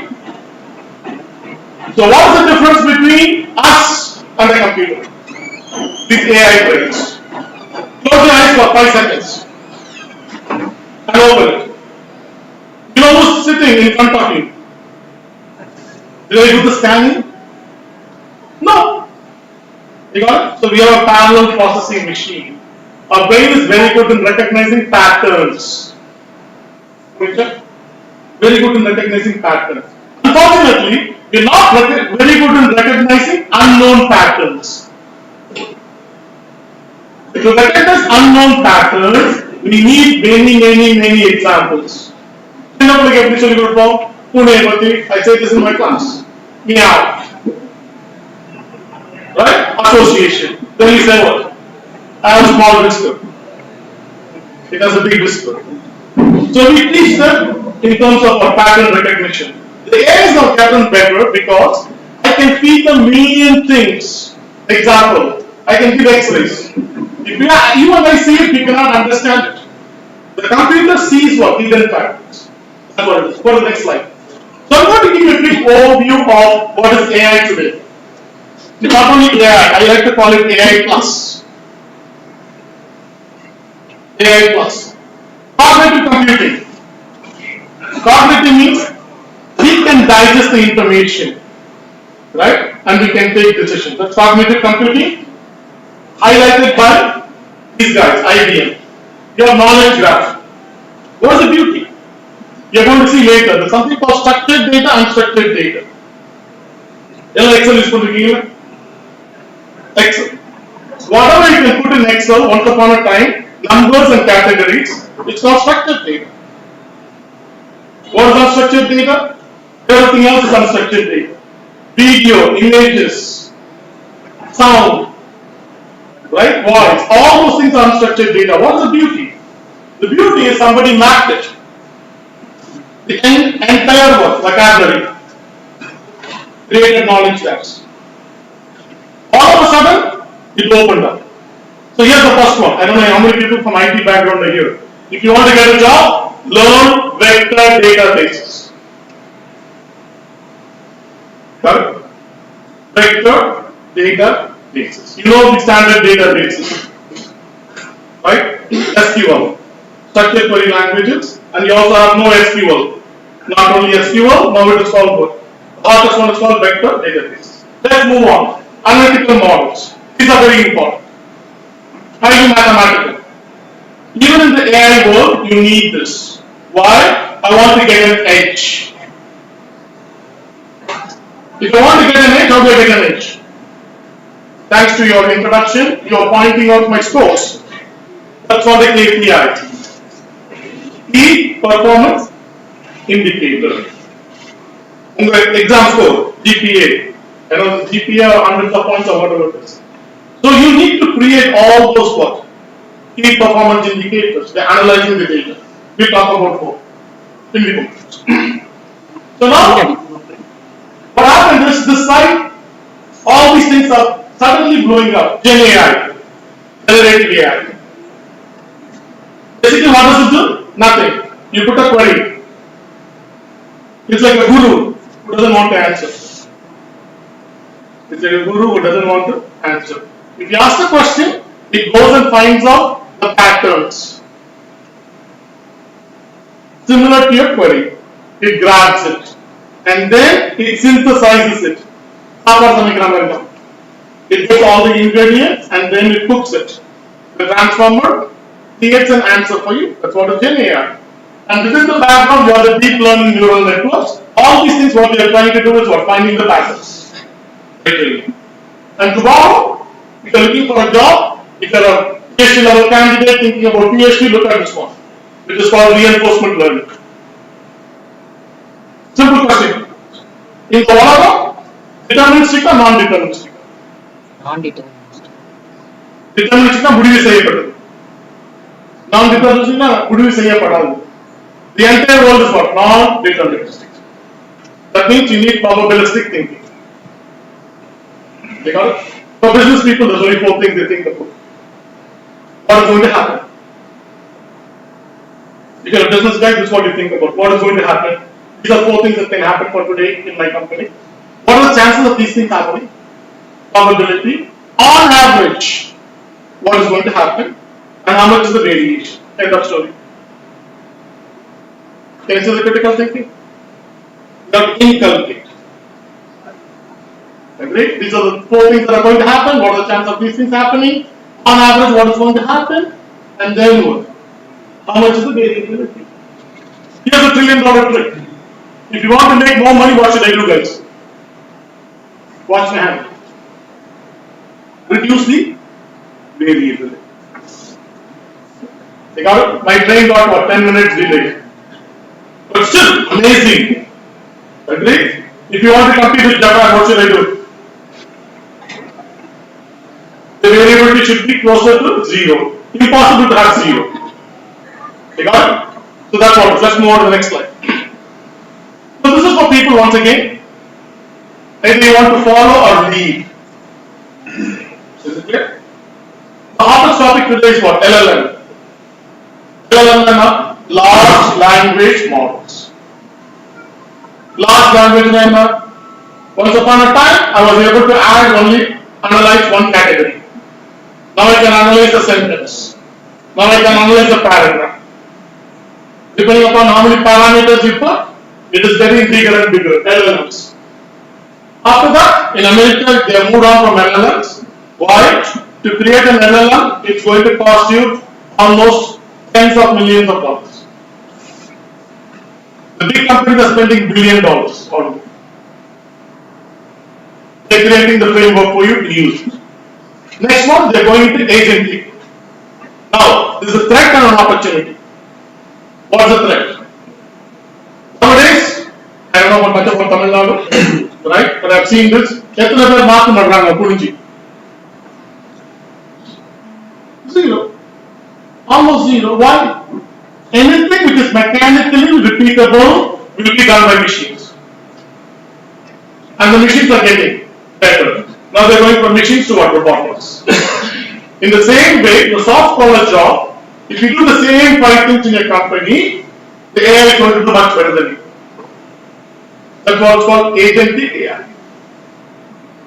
For example, if your job is to find 10 people and call the 10 people and collect the information, it's going to be done by what?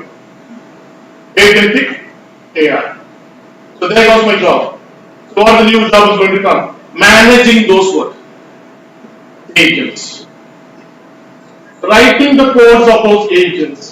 Understanding the purpose of why this agent is needed.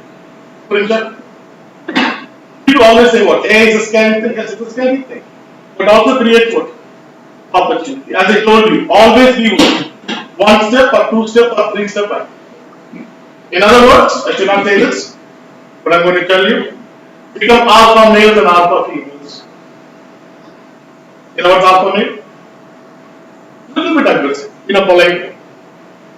Not like our movie type. Push everybody to get a ticket. No. You got it? Take your initiative. By this time, I'm not seeing a single alpha male. Why? Or female. You should ask me questions like this time. Got it? Train yourself to be what? Alpha males and alpha. Be encouraged as a professor. Sometimes it's irritating, I'll be honest. But sometimes I encourage it. Why? It makes me think. If I don't have the answer, it doesn't mean I'm dumb. I'm smart. Maybe I'm ignorant of that particular word. Okay. I tell them, okay guys, I'll get back to you tomorrow. Let me think deeper and come back. Right? No, not to say things. I say honestly, right? That was the career. Let's move on. The next one is vertical AI. This is a very important thing. What is vertical AI? It's called domain expertise. Same basic AI, but domain expertise. It's very important. I cannot do your secretary's job. Is it clear? Your company secretary, he has some domain knowledge, which I don't know. It's very important. So that's what they're doing. They're looking at every industry. Every industry, what is my secret sauce? All the paper for advertisements, you all know. Lalita jewelry and what the other one? Malabar jewelry. Why the advertisements are different? That is the secret sauce. Is it clear? This guy advertises what? No Sevara, no Saikuri. The other guy emphasizes what? Different thing. Is it clear? Why is he emphasizing that? That means he has automated his manufacturing process better. He is leveraging it to destroy his competition. Is it clear, guys? Let's move on. The last one is called real AI. And once again, we were talking, people said, mathematics, nobody wants to take it. Mathematics and physics are going to be the king. I'll tell you why. You need a lot of mathematics. For every 1,000 jobs, using AI, you need at least one guy who understands the mathematics to take it to the next level. Same thing with physics. I was there in a conference at USC. That's what I did. I called myself the futurist. Now that I know many things. And make sure I go to different conferences and learn and synthesize and put it together. Quantum computing. To understand quantum computing, you have to understand what? Quantum physics. You got it? So many things are happening. Now they are going into quantum algorithms, quantum simulations. That's what I was giving a conference in 2 weeks. I told them, within 5 years, they want to simulate your entire process of converting your raw oil into different products. We humans think this is the only way to do it. No. The quantum simulations can tell you how to adjust various factors and create what? More products. You're looking at me like this. I said that's a $1 trillion idea. Keep paying. It has already happened, right? Protein folding. How many of you know protein folding? Go to question. Now, with the protein folding, they can invent what? Many proteins. Is it clear? For all these things, you need high-level mathematics. Let's go to the next. So now, what is seen here? Once upon a time, it's called eye candy. What is eye candy? TikTok. They banned it. Or your Facebook. I always make fun of TikTok. Reverse TikTok, what do you see? Toxic. It's toxic, it's actually good. Toxic. It's called a mind candy. It went from eye candy, AI is becoming what? A mind candy. What we are going to see, you guys are lucky. I want to come back to school again. That's what I tell everyone. You are going to see products like never before. With AI. Services like never before. Content like never before. Images like never before. Videos, codes. How many of you using Copilot? If you don't know the word, you're losing. Google it. After this one. Copilot. I heard some of them are from AI, computer science and all those things. In one click, you can write a code. It's not perfect. Is it clear? If I say what? Okay, write me a code for writing a regression equation. It will write it. What's beyond that? Prompt engineering. As I told you, I'm a guru who doesn't want to answer. If you want the better answers, you have to work. Ask me the right questions. Deeper and deeper. So that's a big area, prompt engineering. They're paying students for graduating with good idea of prompt engineering twice my salary. I'm not joking. We can take so much opportunities. And there are many emerging techniques. Let's move on to the next one. Okay? So, for you guys, people say, Professor, I'm going to lose the job, what should I do? I said, go the other way around. Go the other way around. Go the other way around. Look what businesses want. Is it clear? What businesses want to implement this AI. That means in one hand, jobs will go, which are repetitive. On the other hand, new jobs are going to emerge. Is it clear? Each one, as I told you, your cup of tea. I don't know your cup of tea. I don't know your capability. Just because you're all in economics doesn't mean what? You're going to do the same job. Diversify. Agree? Think what is the strength? Infrastructure. Huge. Stalin was there. I don't know how to Chief Minister Stalin was there. I was there in San Francisco. They're investing billions of dollars. 1 billion like 1 billion is 8,000 crores. They're trying to get tons and tons of money. They're creating what is called cloud computing and data centers. Data centers are must. The olden day data centers, equivalent data centers in India, these data centers are going to be what is called the sovereign assets. Every country has its own sovereign assets. If you don't exploit it, somebody is going to exploit it. Let me give a simple example, the Bharatanatyam. All the different types, different forms. If we don't store it and keep it, somebody is going to make use of it and make a movie out of it and make 10 times more money. Same thing, all the resources. They already mapped the entire world. They know which river goes to Trichy. They know what in Trichy, where are the natural underground, or what do you call it, wells with a lot of water. If I know this, I can exploit. I can make more money. Let's move on. Next one is GPT.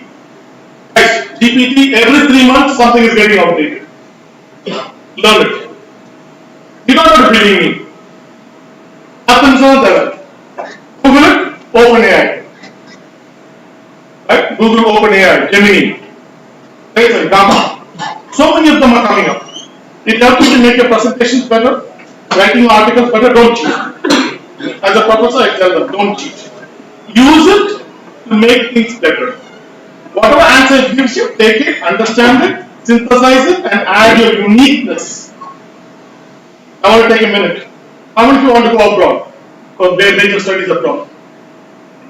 Even for higher studies. I don't know about our country. India alone, you may not write essays. In American universities, they'll ask you to write essays. Essays should have 3 things. Unique, authentic, and what? Creative.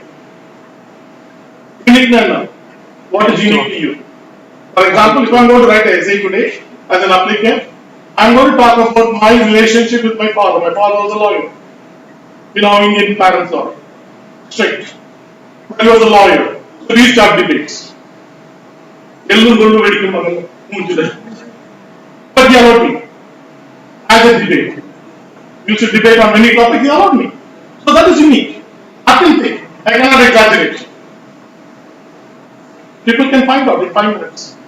I cannot say what, I was sitting in a corporate office during these debates. That's not authentic. And creative. So here, if you want to get a job, because it says skills and strategies, if you want to get a job, start writing articles in LinkedIn. Get up at LinkedIn listening. What do you want to do? Now, every professor should do this as an exercise in his class. Every professor should do this as an exercise in class. What you should do then is, go join LinkedIn. And take a screenshot, you get 5 bonus points. End of story. This is what's happening. Even if you're a professor, if you want to get a better job, start writing articles. Once upon a time, writing articles was taking too much time. Nowadays it's easy. I was in a Kuwait conference, I was in a Bali conference. Whatever happened there, I write what? 1 paragraph. 10,000 hits. When the people see, they say what? Hey prof, come over here for our conferences. Is it clear? That is called what? Value generation. Don't sleep on the wheels. Okay, let's move on. The next one is what? Agent triggers. Right? As I told you, Copilot is very important. Microsoft gives it for free. Microsoft gives it for free. A lot of companies are giving it for free. Today, AWS, Amazon is announcing it. Look at it. It doesn't matter which program you belong to me. I was giving this advice in Kuwait for the alumni. Jamal Mohammed College alumni. I told them, don't come. You have to bring your family, your kids. Why? You have to enable your family. The spouses can learn how to create content.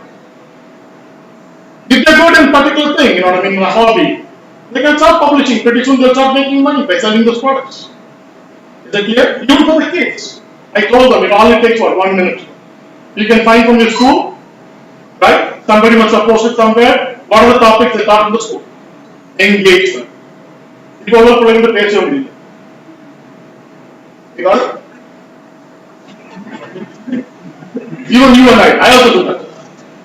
Right? I'm also the culprit. But how do I engage them? You can ask them, hey, the school is about the person I am, what is this start of? Is that clear? Learn to engage. The last one is products and services. We'll do some of them. Move to the next one. Okay, if you want, you can take photos if you have something, or I can give the presentation slide, you can share it. You can see how many things have come. In research alone. And people are getting part too.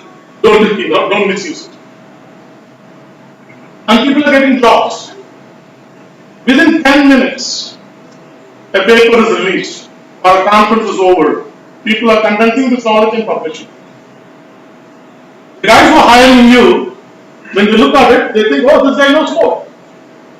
Today, more than your resume, what talks? Your social media, intellectual property. Is that clear? Your social media, not what? Not these poses. Your social media, intellectual property. Doesn't mean you have to be brainy, no. This is my take on it.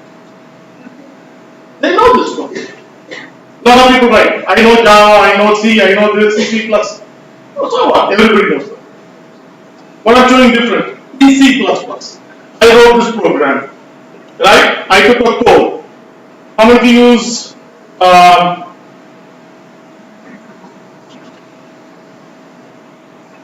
there are many websites. The codes are available for free. Right? There are many analytical websites, they have given all the content, they give you the solution. Take the solution and say, well, hey, this was the solution, how I modify it. If you do those things, you're calibrating. Okay? So, this is what's happening, guys, right? Why AI is important? The ability to learn unstructured data. So, the structured and unstructured data. What is the next one? Why AI is so strong today? How many books can I read this? I don't put any politician's name or anything like that. I might have read what, 2000 books.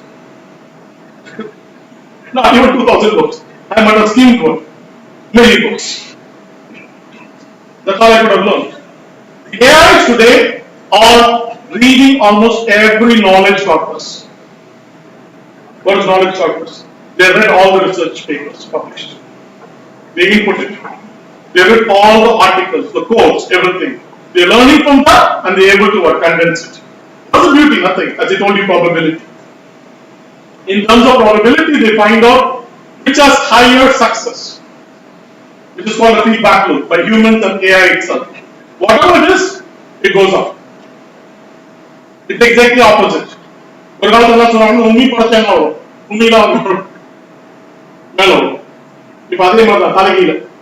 all the better answers are coming to the top. And they're taking those answers and synthesizing and giving it to you. So pretty much what we have. That's good. But we have to make use of it. Okay. New applications are created every day. Don't miss out. As I told you, right? I just gave the example of Teja. I was coming to the Teja, I can think about 5 new ideas. What can be done with it? Better. I think you guys have an innovation center, right? Just because I'm in economics department doesn't mean what you have to not get involved in what? Innovation center. Get involved. As I told you, get intellectual sparring partners. I mean, I should not say this, I'm going to say it. In America, I will say what? Drinking buddies is just for fun. Sparring partners is for what? Creating value. Number of cinema number get America, they enjoy more than you guys on Saturday and Sunday. When it comes to classroom, what get one? Why? I am paying my money. Whose money is it? My money. They want to get what? maximum value. Is it clear, guys? Think like that. That doesn't mean you start protesting. That's absolute stupidity. There's a time to protest, but not protest in state what? Ask politely. Right? That's what I tell students. Come and say, hey Prof, I want to meet you. I say, okay. I want to see whether they're really interested. I know the guys who are really interested.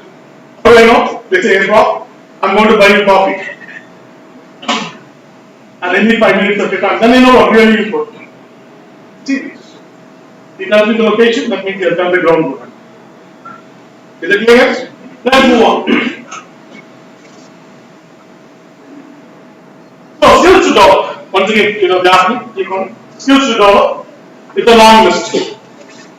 Python, example Python 3. What's the not Python?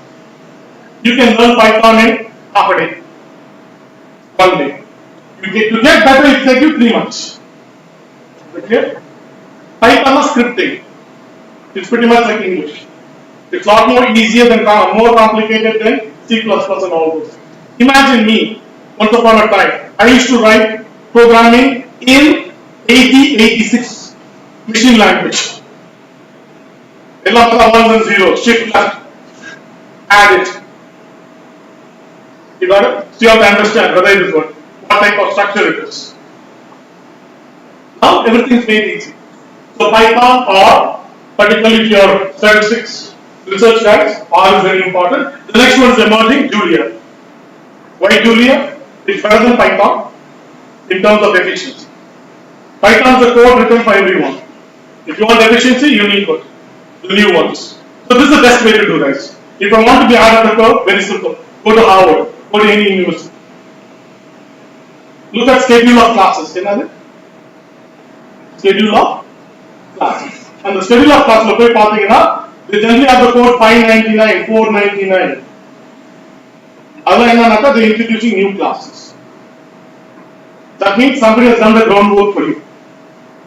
The university, the professor has done the groundwork. They say, these are the new emerging opportunities. Go read it. Okay? And then all you need is what? Dig deeper. Google it. Okay, write another word. This is called perpetuity AI. Perpetuity.ai. Once upon a time, Google gave you what? Search results. The perpetuity AI has gone one step higher. It gives you answers. It anticipates and gives you what? Answers. Okay, let's move on. So, machine learning. It depends upon how deep you want to be. For computer science people in this group. I'm an application guy, you don't have to know this. If you're a computer science guy, that is my career, you need to know TensorFlow, PyTorch, etc. All those things you need to know. And it keeps growing. You have to keep up with it. It's called Puliwala Pushakar. You're holding the tail of a tiger. Me too.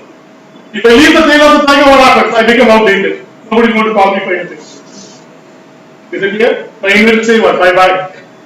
We'll find another professor. Okay, let's move on. Data science. Descriptive, diagnostic, predictive, and prescriptive. This is very important for people, some of them are AI ML students. Descriptive means what the hell happened. Enna nadandhudu. Diagnostic means edunal nadandhudu. Predictive means enna nadakapodhu. Prescriptive means give me suggestions. You have all these things, give me suggestions. Once upon a time, if you give suggestions to your boss, you are fired. Now the world has completely changed. The bosses are telling me, don't give me one suggestion, give me 2 or 3 suggestions. Then I can use my domain expertise. Ennoda constraints ungalukku theriyadu. Unga professor constraints ungalukku theriyadu. I go to LinkedIn. What happens in my LinkedIn is every day somebody publishes something. I forward to myself. I forward to myself and say what? Okay, when you get time, read this. Is it clear? You have to keep updated. Okay, moving on. Once again, at what level you want to go? If you want to go to PhD level, even master's level, linear algebra is a must. Optimization level. I put very low level. Probability, statistics, and keep growing like anything. As I told you, critical thinking and creative thinking. The tools are free, guys. Let me tell AI tools.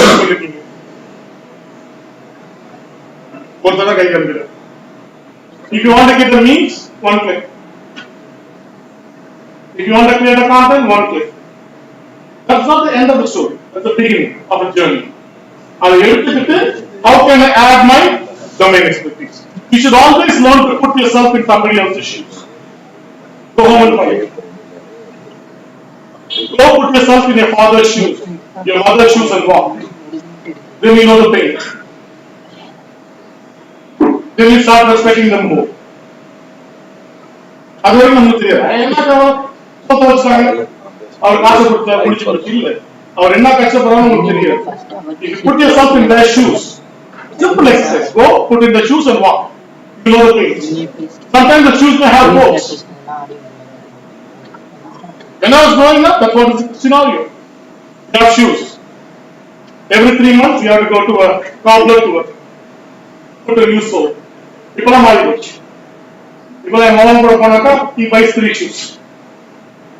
The world has changed. For us, it was 2 shirts in a year. 2 equal. That means we get what? 2 good ones. Is it clear? So let's move on. So these are some of the things I'm going to go with. I already told you. Co-pilot is a must. Co-pilot, everybody should learn. Everybody should learn what? From engineering. It takes 30 minutes to understand what the hell it is. To become smarter, it may take you 1 week or 2 weeks. Okay? Those domain-based ones may take a longer time. I don't want to lie to you.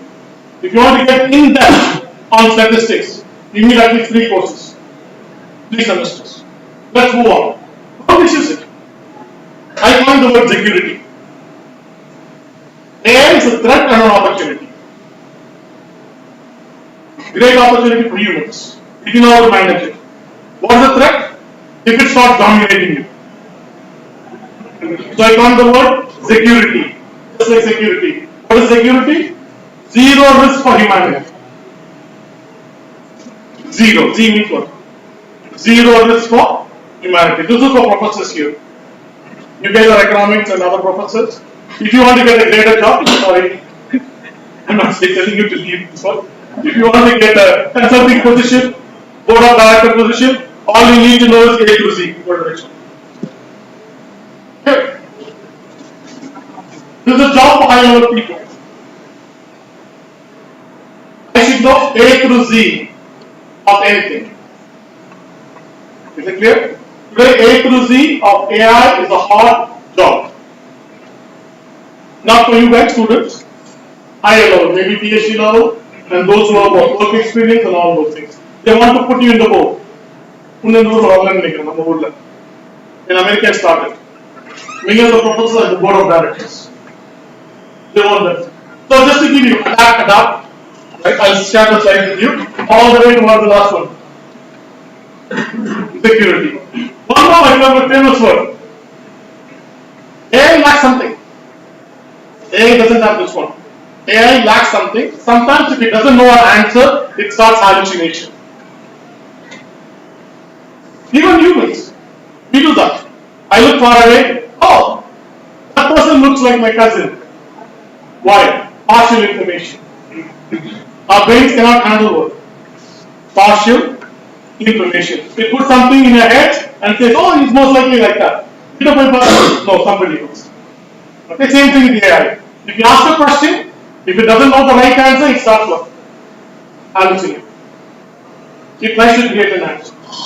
And recently professors got in trouble. One professor wrote an article and he was lazy, so he said, okay, I'm going to get bibliography. Bibliography means what? Referring to others' papers. What did AI do? It took the names, what he referred to, for the wrong papers. If you write 5 papers, he took the wrong paper. He doesn't know. And they got caught. Let's move on. So, Fitra, that's another one. What does AI doesn't have? Fitra. What's Fitra, guys? Some of you are the army guys. What is Fitra? Huh? Fitra. There are many words in Arabic. One word in Arabic is fitra is called what? Natural inclination to believe in a higher power. Talking about the higher power, I'm not here for religious things, right? Natural inclination to believe in doing good for humanity is inbuilt on every one of us, unless you're a psychopath. Is it clear? Unless you're a psychopath, natural inclination to believe in what? Doing good. If you try to do bad, immediately your brain says, what if that guy does it to me? Agree? So we don't do it. 99% of us will not do it. That's all fitra. Computers don't have it. You want to make $1 trillion? Do this. If you can create fitra within AI, you make $1 trillion. Every company is struggling. How can I prevent AI from doing damage? They're coding it. They're putting guardrails. This got a guardrail, so I don't fall off. But still, you have to think like BIOS. Computer on automatically boot out. Why does it boot? Fitra. End of idea. It's natural inclination to work. Stop. Is it clear? In the same way, if somebody can create thinkings like this, that's why we tell economics people, they can think at a much higher level. Okay, let's move on.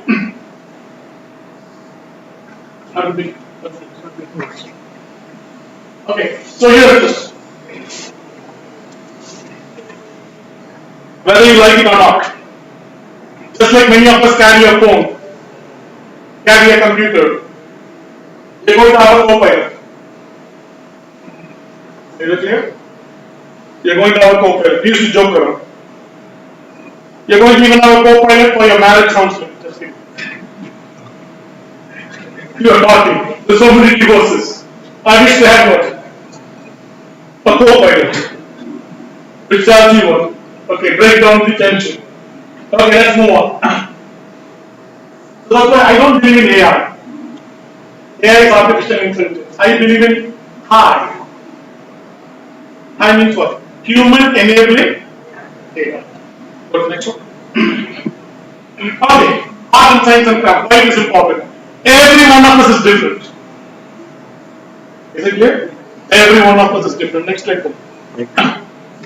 Sir, you can use this. Sorry, yes.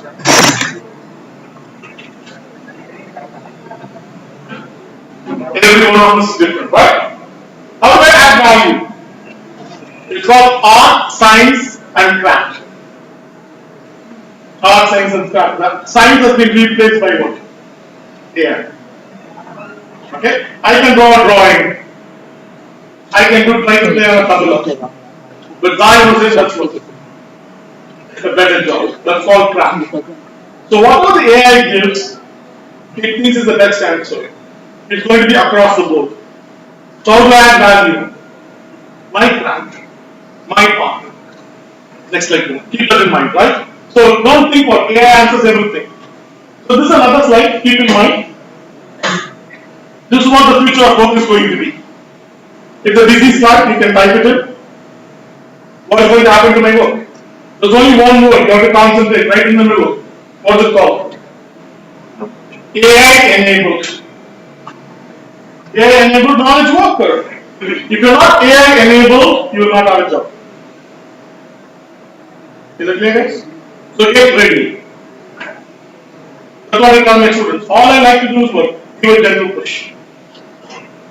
Agree? The second thing I try to do is what? Open your mind's eye. The moment your mind's eye opens up, you will see further than anybody else. You will get into what? Self-realization. We are in a big country, guys. There's a lot of historical knowledge. They keep telling this. Okay, let's move to the next one. Generative AI.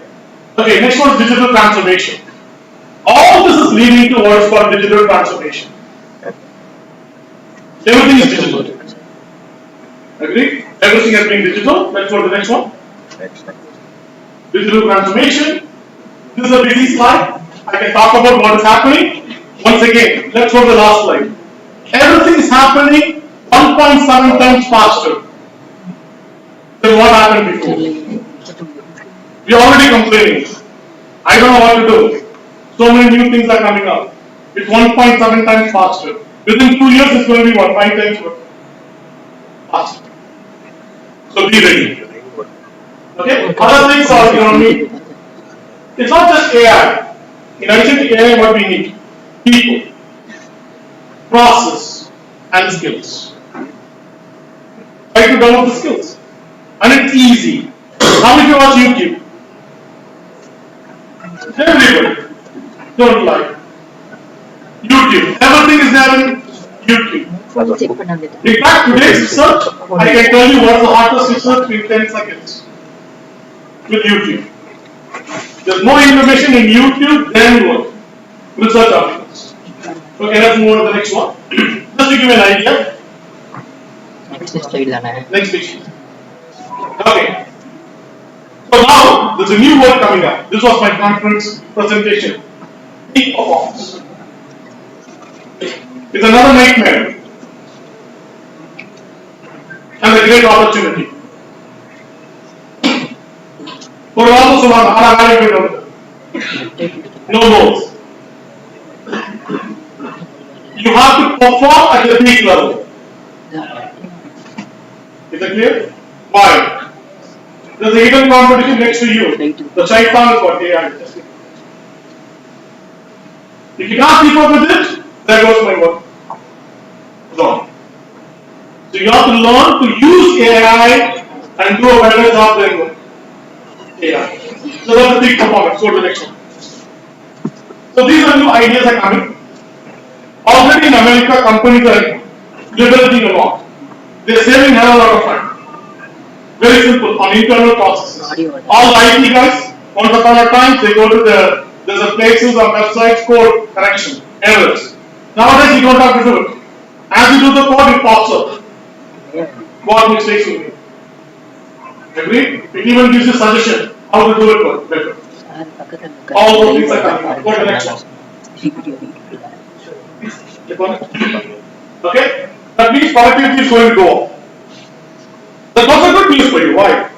If the productivity goes up, the salary also goes up. Is that clear? If the productivity goes up, the salary also goes up. What is the problem from economics point of view? It's a trade-off with the environment. Yes. Somebody is going to lose the job. Is it clear? If one guy makes it, amount of resources is limited. You guys are expert, I'm not an expert in economics, right? If one guy takes a bigger share, the other guy loses out. Okay, let's go to the next one. So, in an AI in a nutshell, what does it do? 3 words. Train, learn, and mine. That's all it's doing. It's mining data. Humans cannot handle what? This much of data. It's mining the data, and somebody wrote the code to train it. The next thing is what? Not only train, it's also learn in real time. Next slide. But I'm not just going to give you some examples. Once again, guys, you have your innovation center. You guys yourself have innovation center here. Make use of it. Think about the products. Next slide. So, IoT, how many of you know about IoT? IoT means Internet of Things. Your phone is IoT. Great opportunity for India. So we're also talking about economy of India. It's already happening in America. Every field, there are IoT devices. Wireless. They're monitoring. They're finding out what to do. They call the paper of the two of them is also again. What is the reason? Heavy rain. Clueless. Clueless. If I have these IoT devices all over the places where the water is flowing, I can find out what. They are doing that. How much is the soil level, water level, whether it's dry or not? Adaptive work, release of water. Today it's not adaptive release of water. It's political reasons for what? Releasing water. What next? Not quite, because the rest of the system has to catch up. Exactly, I agree with you. What I'm saying is what? We should be what? Forward thinkers. Whether we like it or not, it's already happening. It's happening in what? China. It's happening in many places. These devices, the cost is going to come down. Now it is not even pennies, it's micro pennies.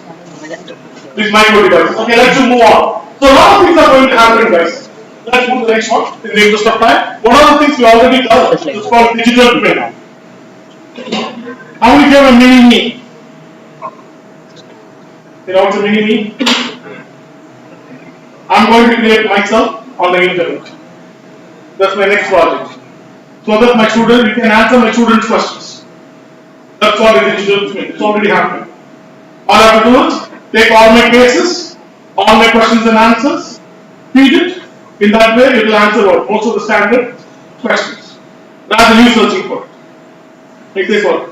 The Professor Miniari. I have this question, it will answer. The same thing is happening for every equipment. That's the big thing. That's why Kuwait was asking me to come over. They have a huge machinery, refining machinery. We are able to predict when this machine will fail. That saves them millions of dollars. Once the machine fails, you don't have time to ship it and replace it. Even before it fails, you have high probability, let's say 98% confidence level.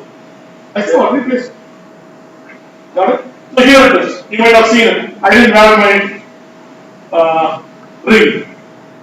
If I wear my ring, it monitors me, it tells me how good is my speed, what's my blood pressure. Now people are taking the data and trying to what? Learn more, predict, and what? Prevent heart attacks. So many things, guys, you know what I mean? Like issues. Let's go to the next one. So next one is service. This is my area of expertise. Somebody introduced me of the concept of virality, so I can talk about it. Next one, next slide.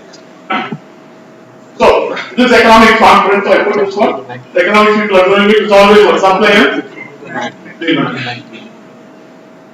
By the way, $1 billion has been spent on the supply side of AI. You guys are in the forefront. You can write research papers on the demand side. Very important. Not many people understand. They are trying to shove it down your throat. A lot of supply, take it, without understanding the demand side. That's what I said. This is a simple example, right? I can create a content in 1 minute, right? But what's the most important thing? Just because I created a content doesn't mean what you're going to like it. I'll go off this thing. Somebody thought the great movie is going to make 1,000 crores. No offense, right? It's a great theme, but it doesn't work. Resonate. Yes. What do you do that? Kiki in the paraplegic. Kiki in the paraplegic. Oh, Kiki in the paraplegic. We move it. Yes, exactly. So that's what it is, you know. It's not what is called mentality, group mentality.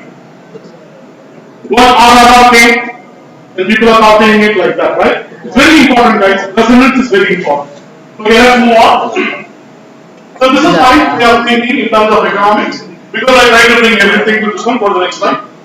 So here it is. How many want to be an influencer? Okay, you're missing the book. Tamil Nadu is full of influencers. India is full of influencers. I see so many people posting the same way to do the dish, rasam. The 1,000 people writing one, how to make rasam better. Or there are 1,000 people doing every day. Oh, I went into my shopping mall with my kid. So people are creating content. That's not the only thing. There are other people who are talking about what? Which content is better? They're analyzing, they're adding value. So these are all the tools. Let's move on.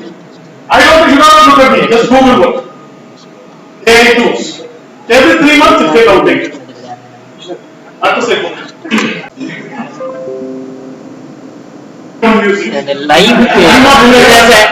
Live or the internet connection is I'm not taking this. It's a personal thing. It's part of life. I'm just taking part of it, saying what it is. I'm not really out of my background. Okay, let's go here. Weekend man now. English language, weekend is a bad word. Right? So, same things happening. The first one is what? Writer's block. And maybe the smartest person, if I say write something, I cannot write. What is the next one? I.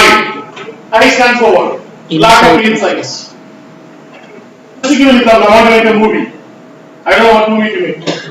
Even if somebody says what, make a movie on this theme. Right? I need more insights. What is the next one?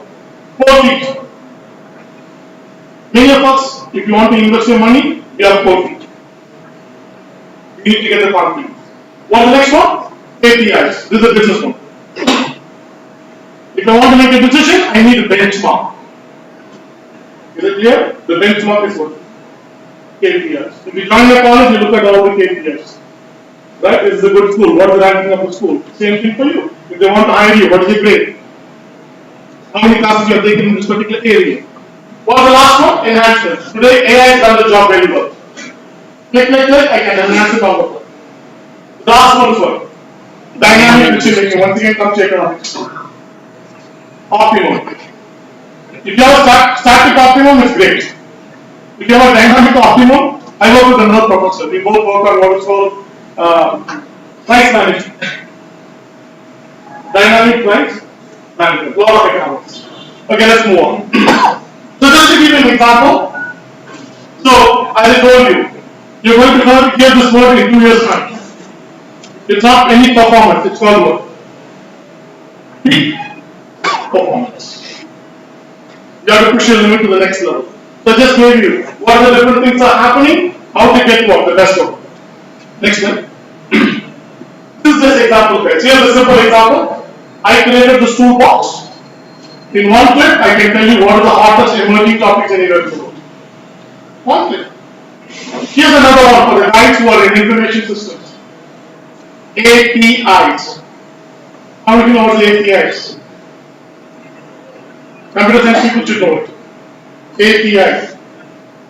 That's the way to get data. Got it? API is the way to get data. I can get data from anywhere in the world. Right? Once I get the data, I can tell you what is the hottest emerging topic anywhere in the world. This was the right before the Bali conference. Go to the next one. What is the most important thing? Just because you told me something hot, I want to monetize it. What does monetize mean? Make money. If I want to make money, I need to know the value proposition. That's what we give them. The value proposition. 3 words. Once again, this is for business people. 3 R's. Resonance. அதாவது மூளை வந்து அழுத்தினாதான் உங்களுக்கு அதை பத்தி நினைவு. Resonance. With resonance comes what? Reach. With reach comes what? ROI. ROI is return on investment. Is it clear guys? That's what we're giving them. We're giving them the value proposition next slide. 4 people. Once again, we are telling them, right? How many people you can get if I make this content, if I make this product. How many people can I reach? If I do the services, how much sign-ups can I get? All those things are important. Next one. Just because you are smart doesn't mean what? I'm doing a great job. Is it clear? Everyone thinks what? My baby is the best baby in the world. My baby is a beautiful baby in the world. But others doesn't perceive like that. In today's world, immediately the feedback comes. That's what happened to the movie, which failed. That's what happened to the other movie, which shot up like crazy. It made another 200 crores because they arrested him. Is it clear? Just because they arrested, it made what? Another 200 crores. Anyway, so this is what is called what? Pure for the KPIs, right? Next one. Enhancement. AI can do it. Today, we can get all the information. By the way, how many people like Gen Z? You know Gen Z, right? The Generation Z, Generation Alpha, don't even want to talk. It's so funny, 2 people are sitting next to each other and they don't talk. They don't even type. They're posting what? Emojis. But this can be manipulated. This can be manipulated. Everything can be manipulated in social world. Yes. Yes. The question is, we have another toolbox, which is called what? Reputation management. I can tell within a minute, is this guy a friend or not? I cannot show it here, they'll ask me. Within a minute, I can tell whether this guy is a friend or a data is so much. There's so much data is there. I mean, I'm not against India, I'm part of India. In India, the laws are not that strict. In America, if you do this, you go to jail. Two things actually. One is called creating resonance. What is the opposite of resonance? Dissonance. Please don't do that. Dissonance means what? Creating hatred. That's what people do. They come, they write about one guy and another guy, that's it, they leave. The rest of the guys will work. Right, yes. It's creating doubt. No, creating doubt is different from what? Creating hatred. Creating hatred is of course extreme. That is, it's easier to identify. Creating doubt in the overall process is No, creating doubt is okay. Creating doubt is okay. by fake data. Exactly, by fake data. Yeah. Creating doubt by fake data is not right. See why? Because they are getting into human tendency. Humans have two things: fight or flight. You can face with danger, what do? I run away or stand up and go. Fight. People ask me how to improve US Indian economy. Okay. Once again, I'm stepping out of my comfort zone. Forgive me. Why of all the states in India, Tamil Nadu is better? I am biased. Tamil Nadu is better for only one reason. I am not political or anything. Tamil Nadu did a good job of making sure at least one person from every family goes to a college. Go to other states. They are making up now. Gender equality. Exactly. I'm just saying, there are many reasons. Yeah. Just because you looked at one article. I'm a benefit of that. I'm a benefit of that. Why? Because my father's family was educated. Right? My father was educated. My grandfather made a point to educate every one of his kids. Doesn't matter, male or female. Right? My father was a lawyer. He went to his ML. Because of the ability to teach me, ability to pay for my education, I went up. That's why I come to every university whenever I get a chance. I want to give back to the society. Anyway, I'm just telling you, okay? So, the most important thing is think for a minute.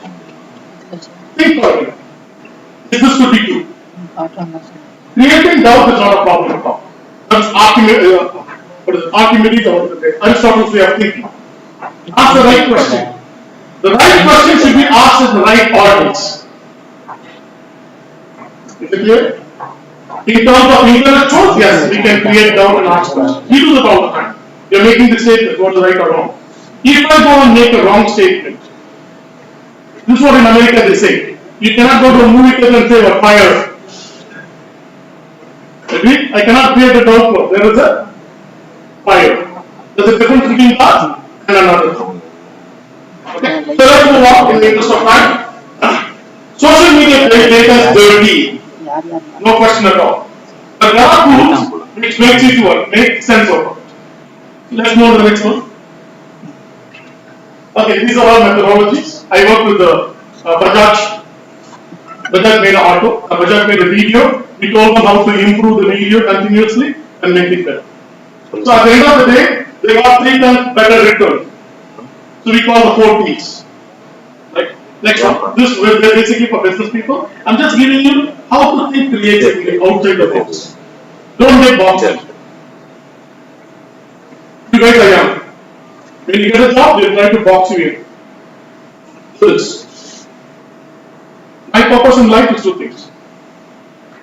Future-proof your career. So I'm talking about AI. What's the next one? Fast forward your career. If you don't fast forward your career, you'll be doing the same job. And after 5 years, you realize, what the hell am I doing? Why am I in the same position? Let's move on. You can see this, just to show you, right, how we improve the performance by thinking outside the box. Next one. The last one, present opportunity. For the next one. What's the opportunity, guys? $30 trillion. $30 trillion. I'm not making it up. It's been done by big consulting companies. 1 trillion is 80 lakh crores. And today is 85 lakhs. 1 trillion is what? 85 lakh crores. And think of how big is what? We can push India to more than $1 trillion market in no time. If we inculcate what? This critical and creative thinking and help every one of us to leverage AI. Boom. Next one. Actually, give me the ball. I don't want the ball. I just want to motivate you guys. Is it clear? Don't miss out. I can see some people already doing that here. Hands on. Yes. Next one. This is what we see. Rama. Akshay Patra. I will say the right thing. Akshay Patra Rama. God given. This is a great God given opportunity. I want every one of you to benefit. Is it clear? Your share. Next slide. If you don't do it, Mr. King Kong is going to be your share. That's it, guys. I'll stop here and take the questions. Question and answer time. Any questions?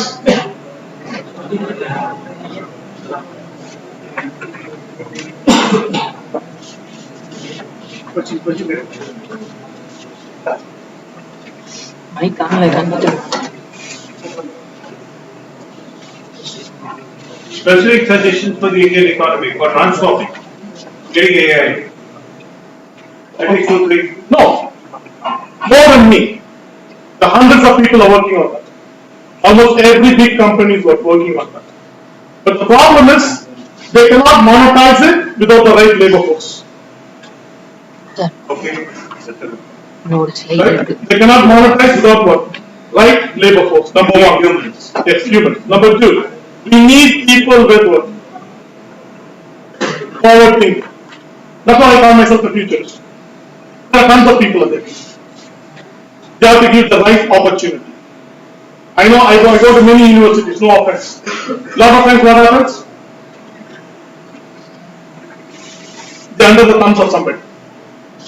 Right? That's what I tell. This is also a lesson for all of you. Many times people say, oh, when I give suggestions to my manager, he's not taking it. No. We should go together. Tell them, hey, let's do these things. Why? If by doing this you go up, I will also go up. Try to think as a team, not as a lone wolf. Unfortunately, we don't know these things. We make these mistakes. We try to elbow and go. So what is going to happen? Somebody is going to put a gate. If we can tell them and convince them, okay, let's go together. Right? I cannot work that hard. I'm older. Young guys can work hard. But I can give you the right directions. Together as a team, we can move much faster. That's what we need. India needs what? Humans. We have tons of humans. We need to end racism. We need to provide what? The right what? Skill sets. That's one part of it. The second part of it is we need visionaries. We need to come up with new ideas. So I was telling you, just as an example, I was sitting in Teja, train. 5 things came to my mind. Think out of the box. You guys have your own work. Innovation Center. Every student should go to the Innovation Center. Your mind works. Open. I give this advice to the US states. I tell the parents, oh, my son is not interested in going to college and all those things. Just do one thing. We do it in the US. It's like a habit. We do what is called campus tours. How many people go for a campus tour? Nobody. The concept is not there in India. In the 10th grade, 11th grade, take them to Jamal Muhammad College. The kids around here. I'm just saying it, you know what I mean? Yeah. It has to be done. Government tax initiative. Eyes open up. I've seen it with my own eyes. I still remember when my eyes opened up. I went from 4th grade to 5th grade. My father took to a new school with a huge playground. Everybody was playing football. I was so happy. I want to be part of it. Same thing, I see students. For example, my school, we have so many programs. We have people, that's what I tell you. One of the things we teach is what? Hey, look at this new class we created. As an elective. That makes the kids to work, think better. Any other questions, guys? As we go out, I'm not going to eat you.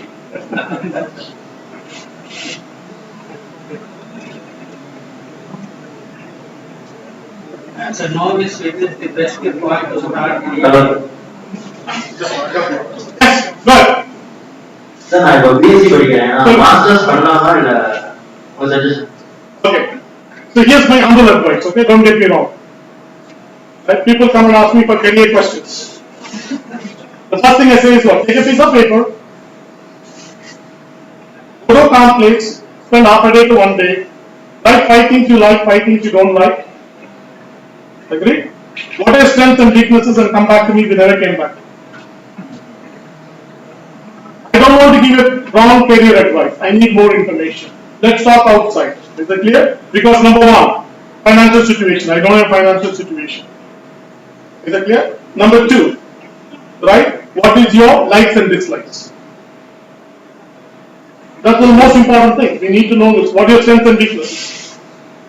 At the end of the day, if you ask me, without ignoring everything, always what? Better education is better. Better the Kayalalu, Kallavalu word. In today's one, as I told you, just because you got 5 degrees doesn't mean what? It's the end of story. You can keep on what? Learning. You can get certified, guys. You can get a chemical. You can get certified. Go to Google, ask what? AI courses for free. There are tons of courses for free. Not only that, you can get certified for free. You put 10 different certificates, people get what? Interested in this. I'm also improving the word manpower of India. Very simple. I know that myself. I'm not joking. I'm in LinkedIn. I see this one. People have already worked. With AI, it's easy to consolidate. They're putting free books. What happens is bubbling up. Right? All the better information about bubbles up and comes to mind. Me going, once upon a time I used to go to the library to get this information. How many to go to the library? No, you go to Google, search. Now better than search is what? Perplexity AI. It gives you answers. What are the sites they made because of that? The skills, right? I didn't do it. I went to Perplexity AI and say what?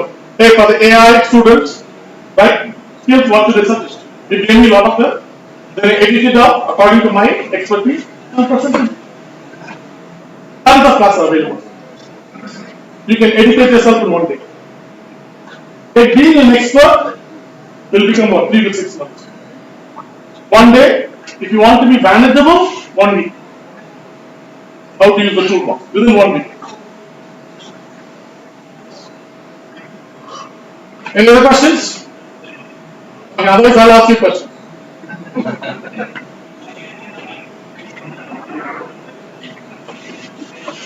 What is the background? Huh? Don't be afraid when I want to do it. Fair enough. Actually. What do you want to do? What do you do? What are you now? What do you want to do?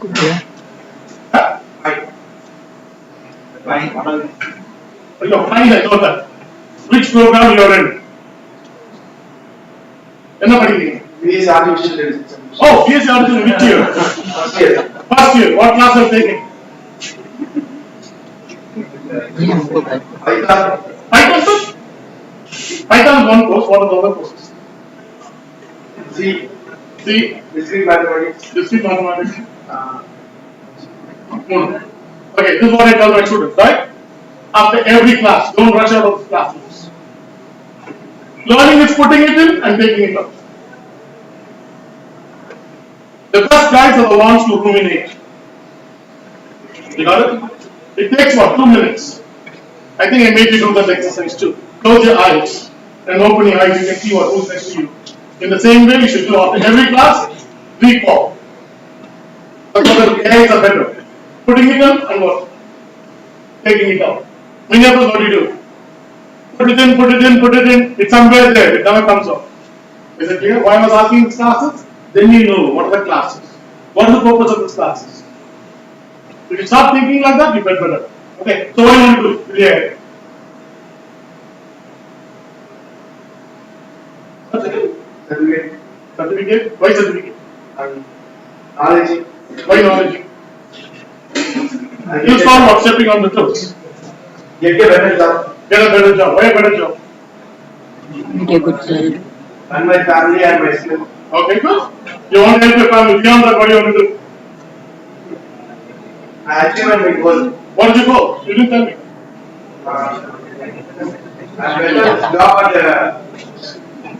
Good. I'm not trying to find fault with you. What you have is good. Here at your level. Now think one level higher. Agreed? I want to help my family. I want to do these things. Right? Now go and investigate. What are the opportunities are there? Then you can think what bigger. As I told you, one of the hot areas was center of excellence in AI.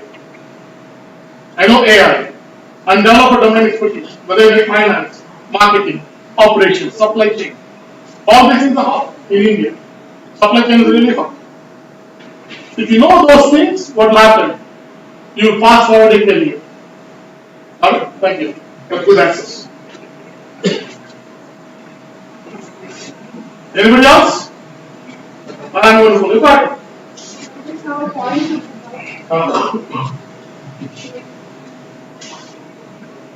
I have listed certain domains in which AI cannot replace but just aid the, like governance. Governance. You need governance, that's very true. Psychologists. Psychologist? Okay, here's an interesting one. So somebody asked me. I was in Kuwait. I'm studying psychologist, right? I want to be a psychologist. What should AI do? Will AI help? Believe me or not.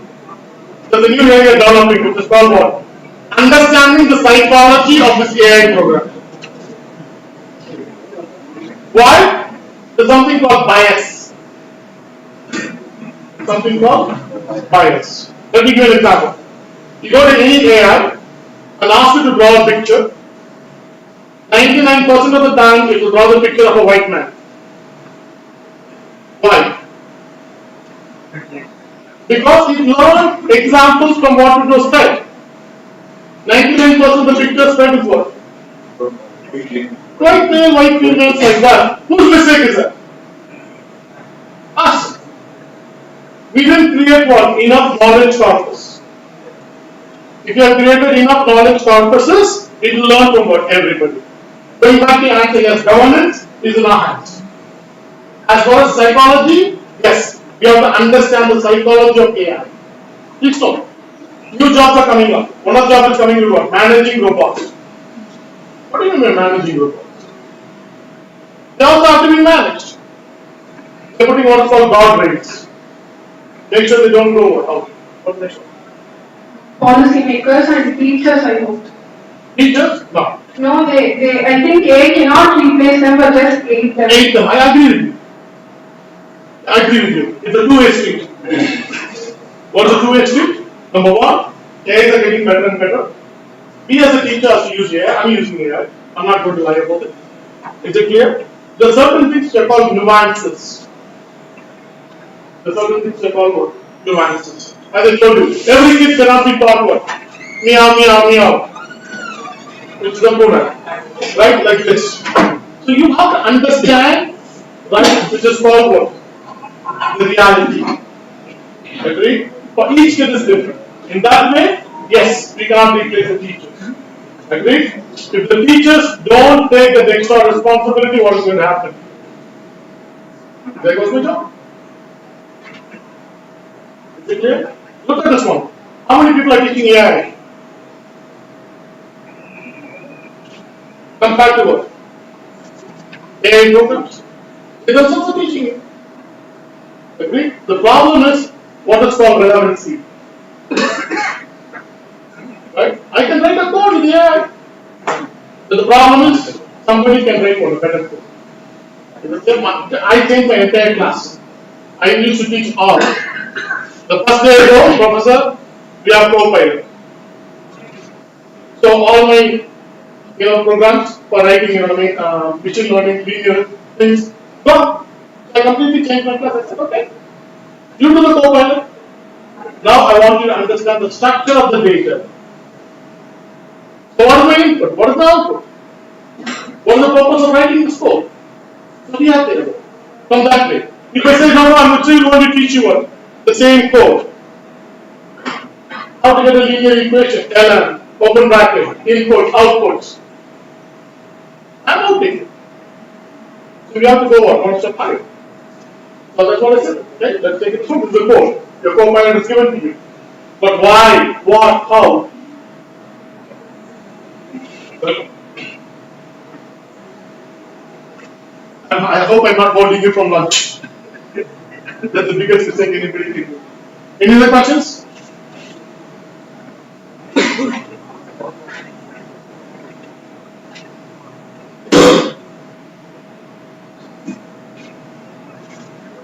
People are losing it.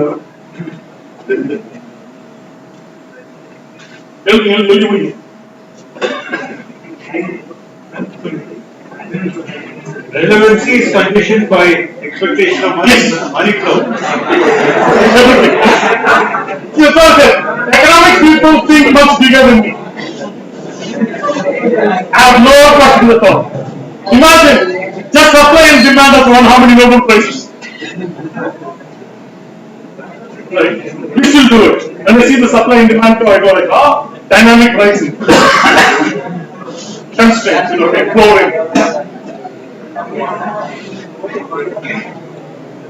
இல்லையா நான் ஒண்ணு பண்ணிருக்கோம் விஜய் மாதிரி post மூச்சு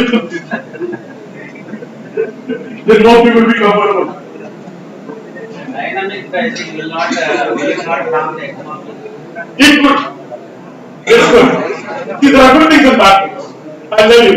Dynamic pricing is good for us in the previous. America previous. Previous. You pay extra money, you get a faster deal. It's non-communistic thing. You pay extra money, you get what? A faster deal. And that is controlled by what? Dynamic pricing. So you look at the dynamic pricing and do it. At the same time, it's misused. How do I misuse it? Very simple. We used to play this game. We tell them, how to show dynamic pricing in the classroom. We say, okay, where do you want to go for vacation?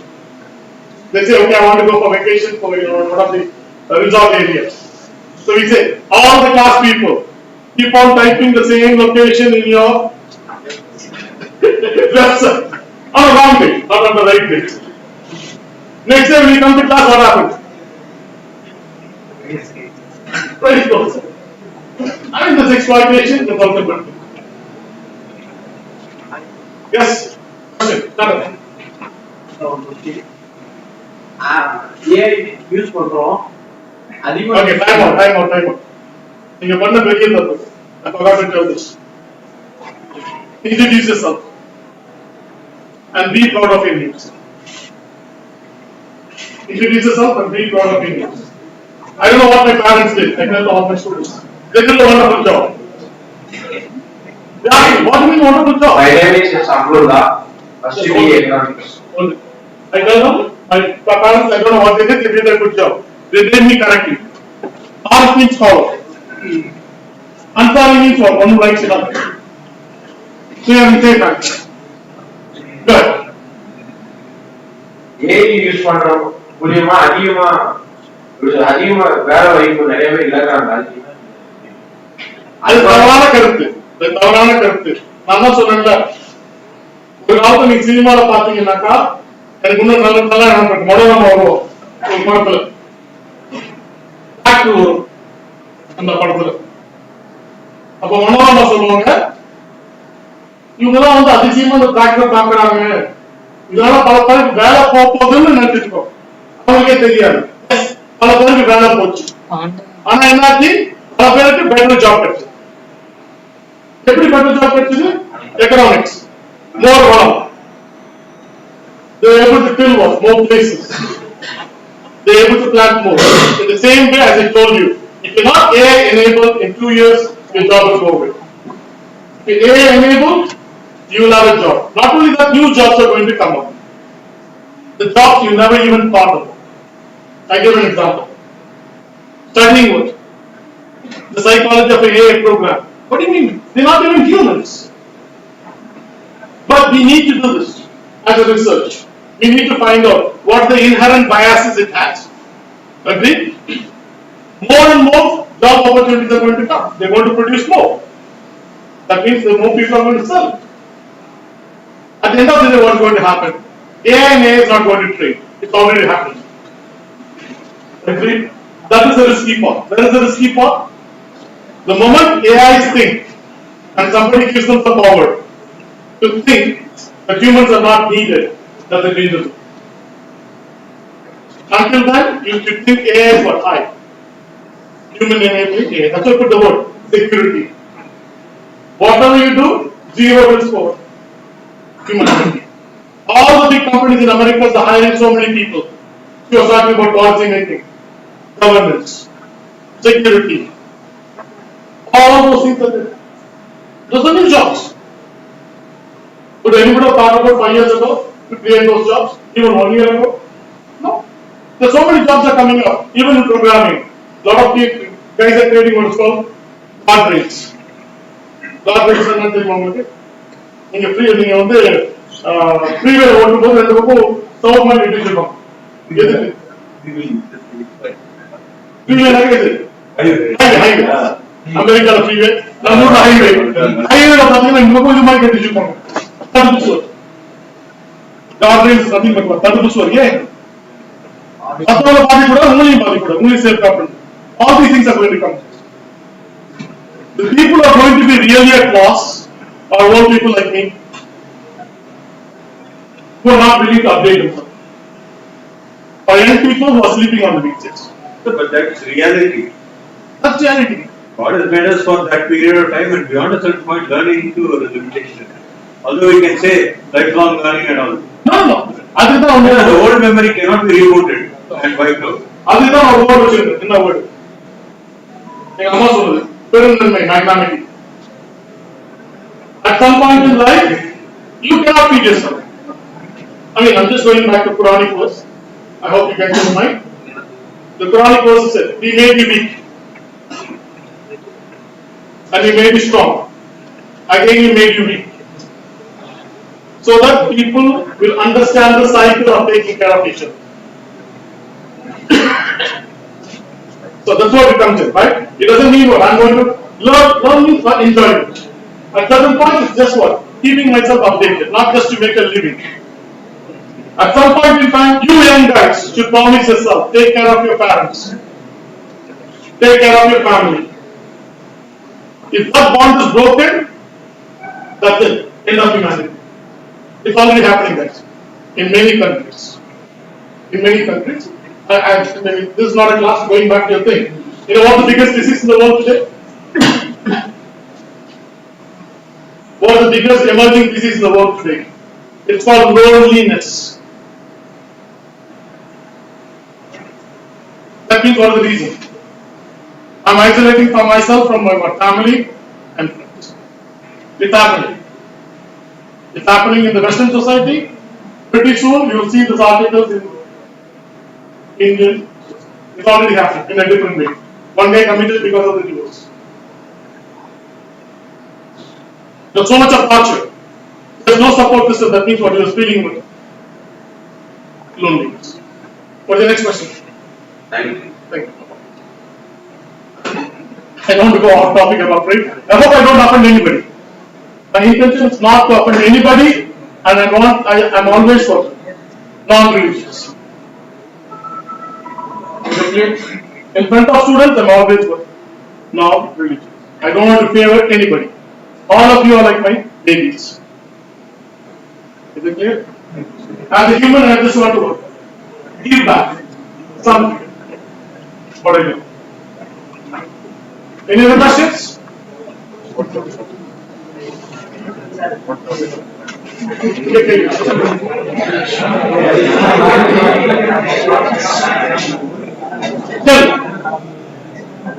is rare. Can you tell the difference between mechanic learning and deep learning? Machine learning. Very good question. AI. Okay.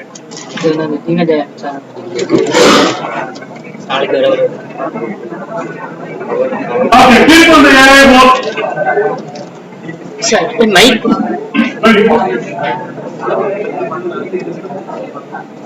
Hello? Yeah. Good question. Let me answer it. People in the AI world don't like me when I say this.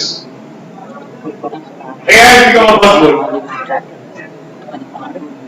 AI technology, they want to put everything under the sun under AI. Under the sun means they put statistics under the AI, machine learning under the AI, anything they can think of, they're putting AI under this. Okay? Let's go to the first one. First level. In the first level, if you don't know the difference, you have to understand what is called analytics. Analytics historically means a methodology. Somebody has invented a methodology to solve a specific problems. Okay, I'll tell you some of the problems. One is called prediction. Prediction is predicting what's going to happen. The second one is called classification. Classification is whether you are a buyer or not a buyer. I could be in a class. The third thing is called clustering. Just look at it. Let's look at this class. I mean, this classroom. You already clustered. All the professors sitting here, mostly. Of course, you have some outliers. Most of the professors are sitting here. All the women are sitting in one area. Okay? One group with all the hats are sitting in one group. This is what is called what? Clustering. Classification, prediction, clustering. And another one is called forecasting. Forecasting is nothing but prediction, but time is involved. The last one is called association. All these things are called algorithmic. Is it clear? All these things are called algorithmic. Algorithmic means at the end of the day I can get an equation. Some of them we cannot get the equation in clustering. Okay? When neural networks came, that's called deep learning. That's how the neural networks. It's the nonlinear mapping. It is the equation which you cannot write it down. It's too complex. The nonlinear equation involving a lot of times. Then it became deep learning when you have 3 layers of neurons. Your brain, historically I studied this long time back, your brain has 6 levels of neurons. Let me give you a simple example. What are 6 levels of neurons? Now, kind of sensors. First one, it has a rod and force. That's one level of information. There are many things which you don't know. Even students don't know. So that takes the information, goes to the next level. The next level of neurons can identify what is called the edge direction. Then it goes to the next level, coloring. And finally, just before the last step, in the 5th level of neuron, your brain sees the picture upside down. And your brain what? Flips the picture. Okay? So our brains have 6 levels of neurons. Neural net, what do you call it? Neural layers. Neural layers, right? So today what we are doing is, there are many layers of neurons. The moment it crosses more than 3, this is the definition. Then they call it deep learning neural networks. That's it. Now going to AI.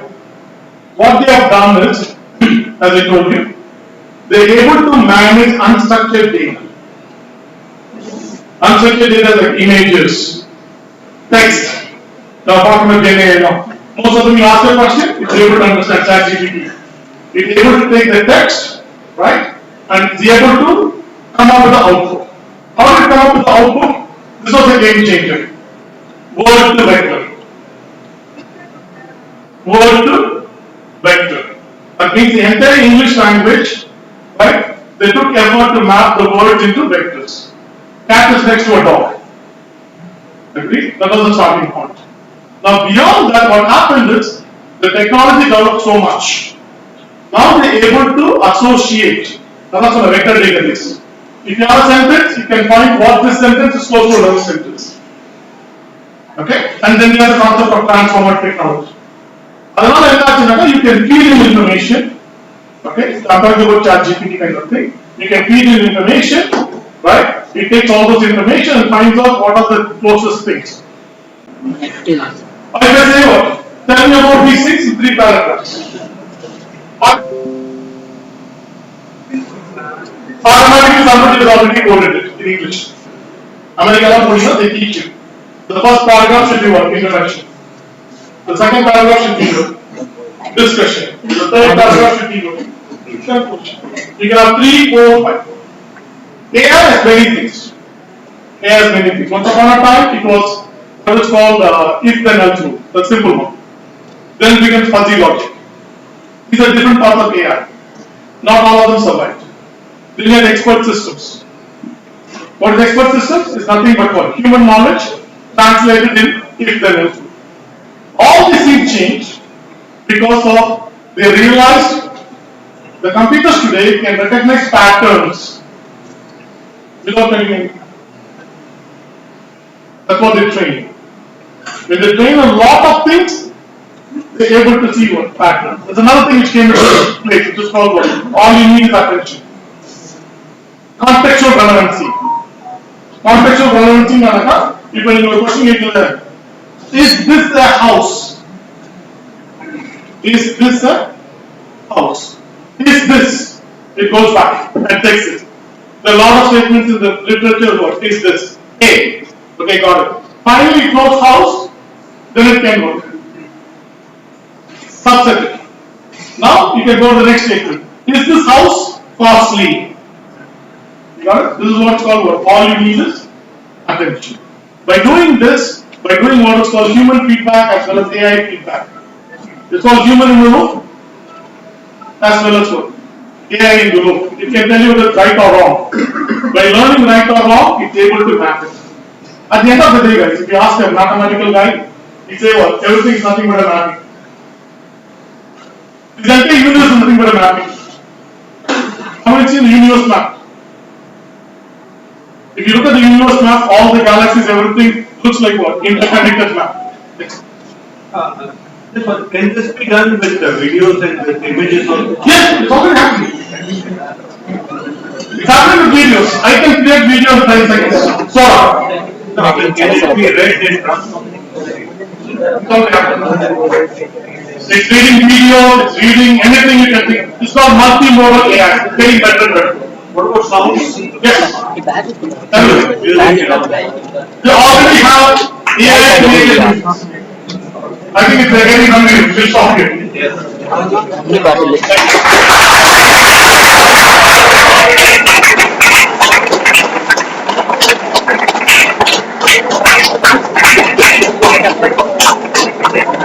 Thank you, sir. Now I request Mr. William Mr. Muhammad Ashad Ali to deliver one of that.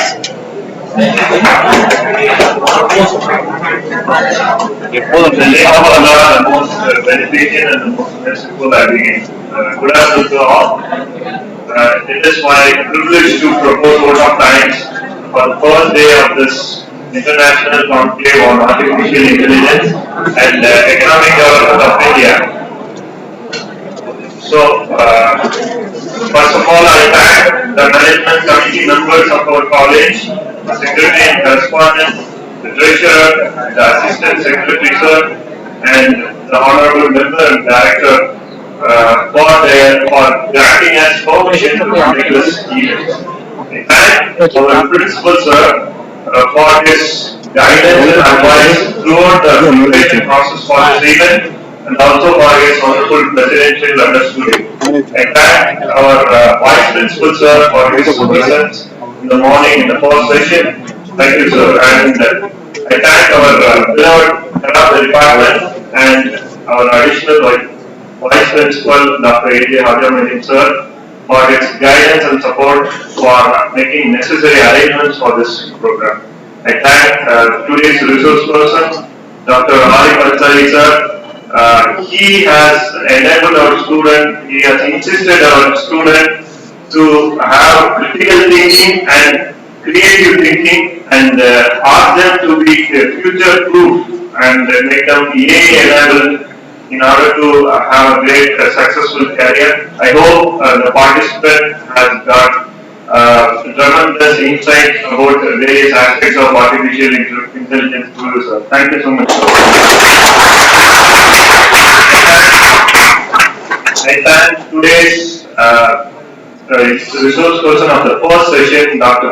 Xavier Pradeep Singh, for his insights on how AI can be utilized for the skill enhancement and knowledge extraction, and how AI can be used in your education and other skill development purpose. I also thank him in this occasion. I thank the organizing secretaries of the today's international conclave, Dr. D. Kumar, Associate Professor, and Dr. Raja Muhammad, Assistant Professor of Economics, for their wonderful dedication. And I also thank the faculty members of our department for their wonderful support in making this event a grand success. I thank all the online and offline participants from various institutions, the student participants, professors, the experts, engineers from various institutions and various parts of the Tripura city, and the online participants from various parts of the world, even participants from United Kingdom and UAE were registered for this event and they are participating through the online mode. I thank each one of them for your active engagement in this program. Thank you.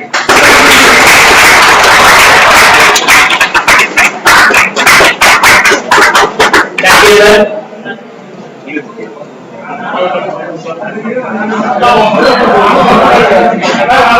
Once again, I thank all the participants.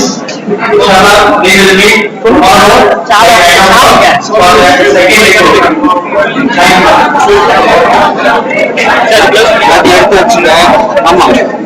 நாளைக்கு program அப்ப நாளைக்கு பேசுறீங்க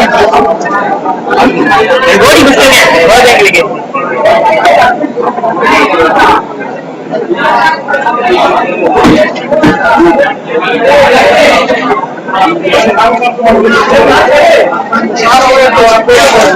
சாலுங்களா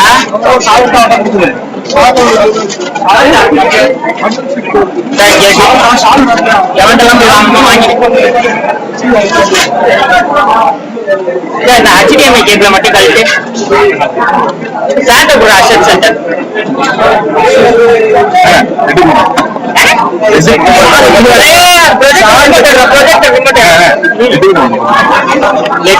camera நிக்காதா ஓரமா net இருக்காடா net இருக்கா கேமரால cover ஆயிருக்கு வை கரெக்ட்லயே வை sir YouTube pass பண்ணி வச்சிருக்கேன் க்ளோஸ் பண்ணிடவா இல்ல க்ளோஸ் பண்ணிடுங்க சும்மா அப்படியே க்ளோஸ் பண்ணா போதுமா இல்ல ஏதாவது பண்ணணுமா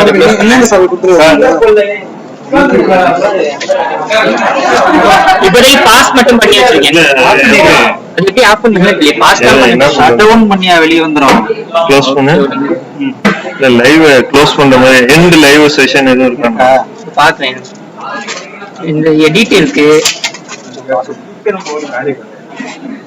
இங்க என்ன இருக்கு எண்ட் ஸ்ட்ரீம்னு இருக்கு end stream end immediately no யார் யாரது எங்க எங்கன்னு போய் ஒப்படைச்சு 440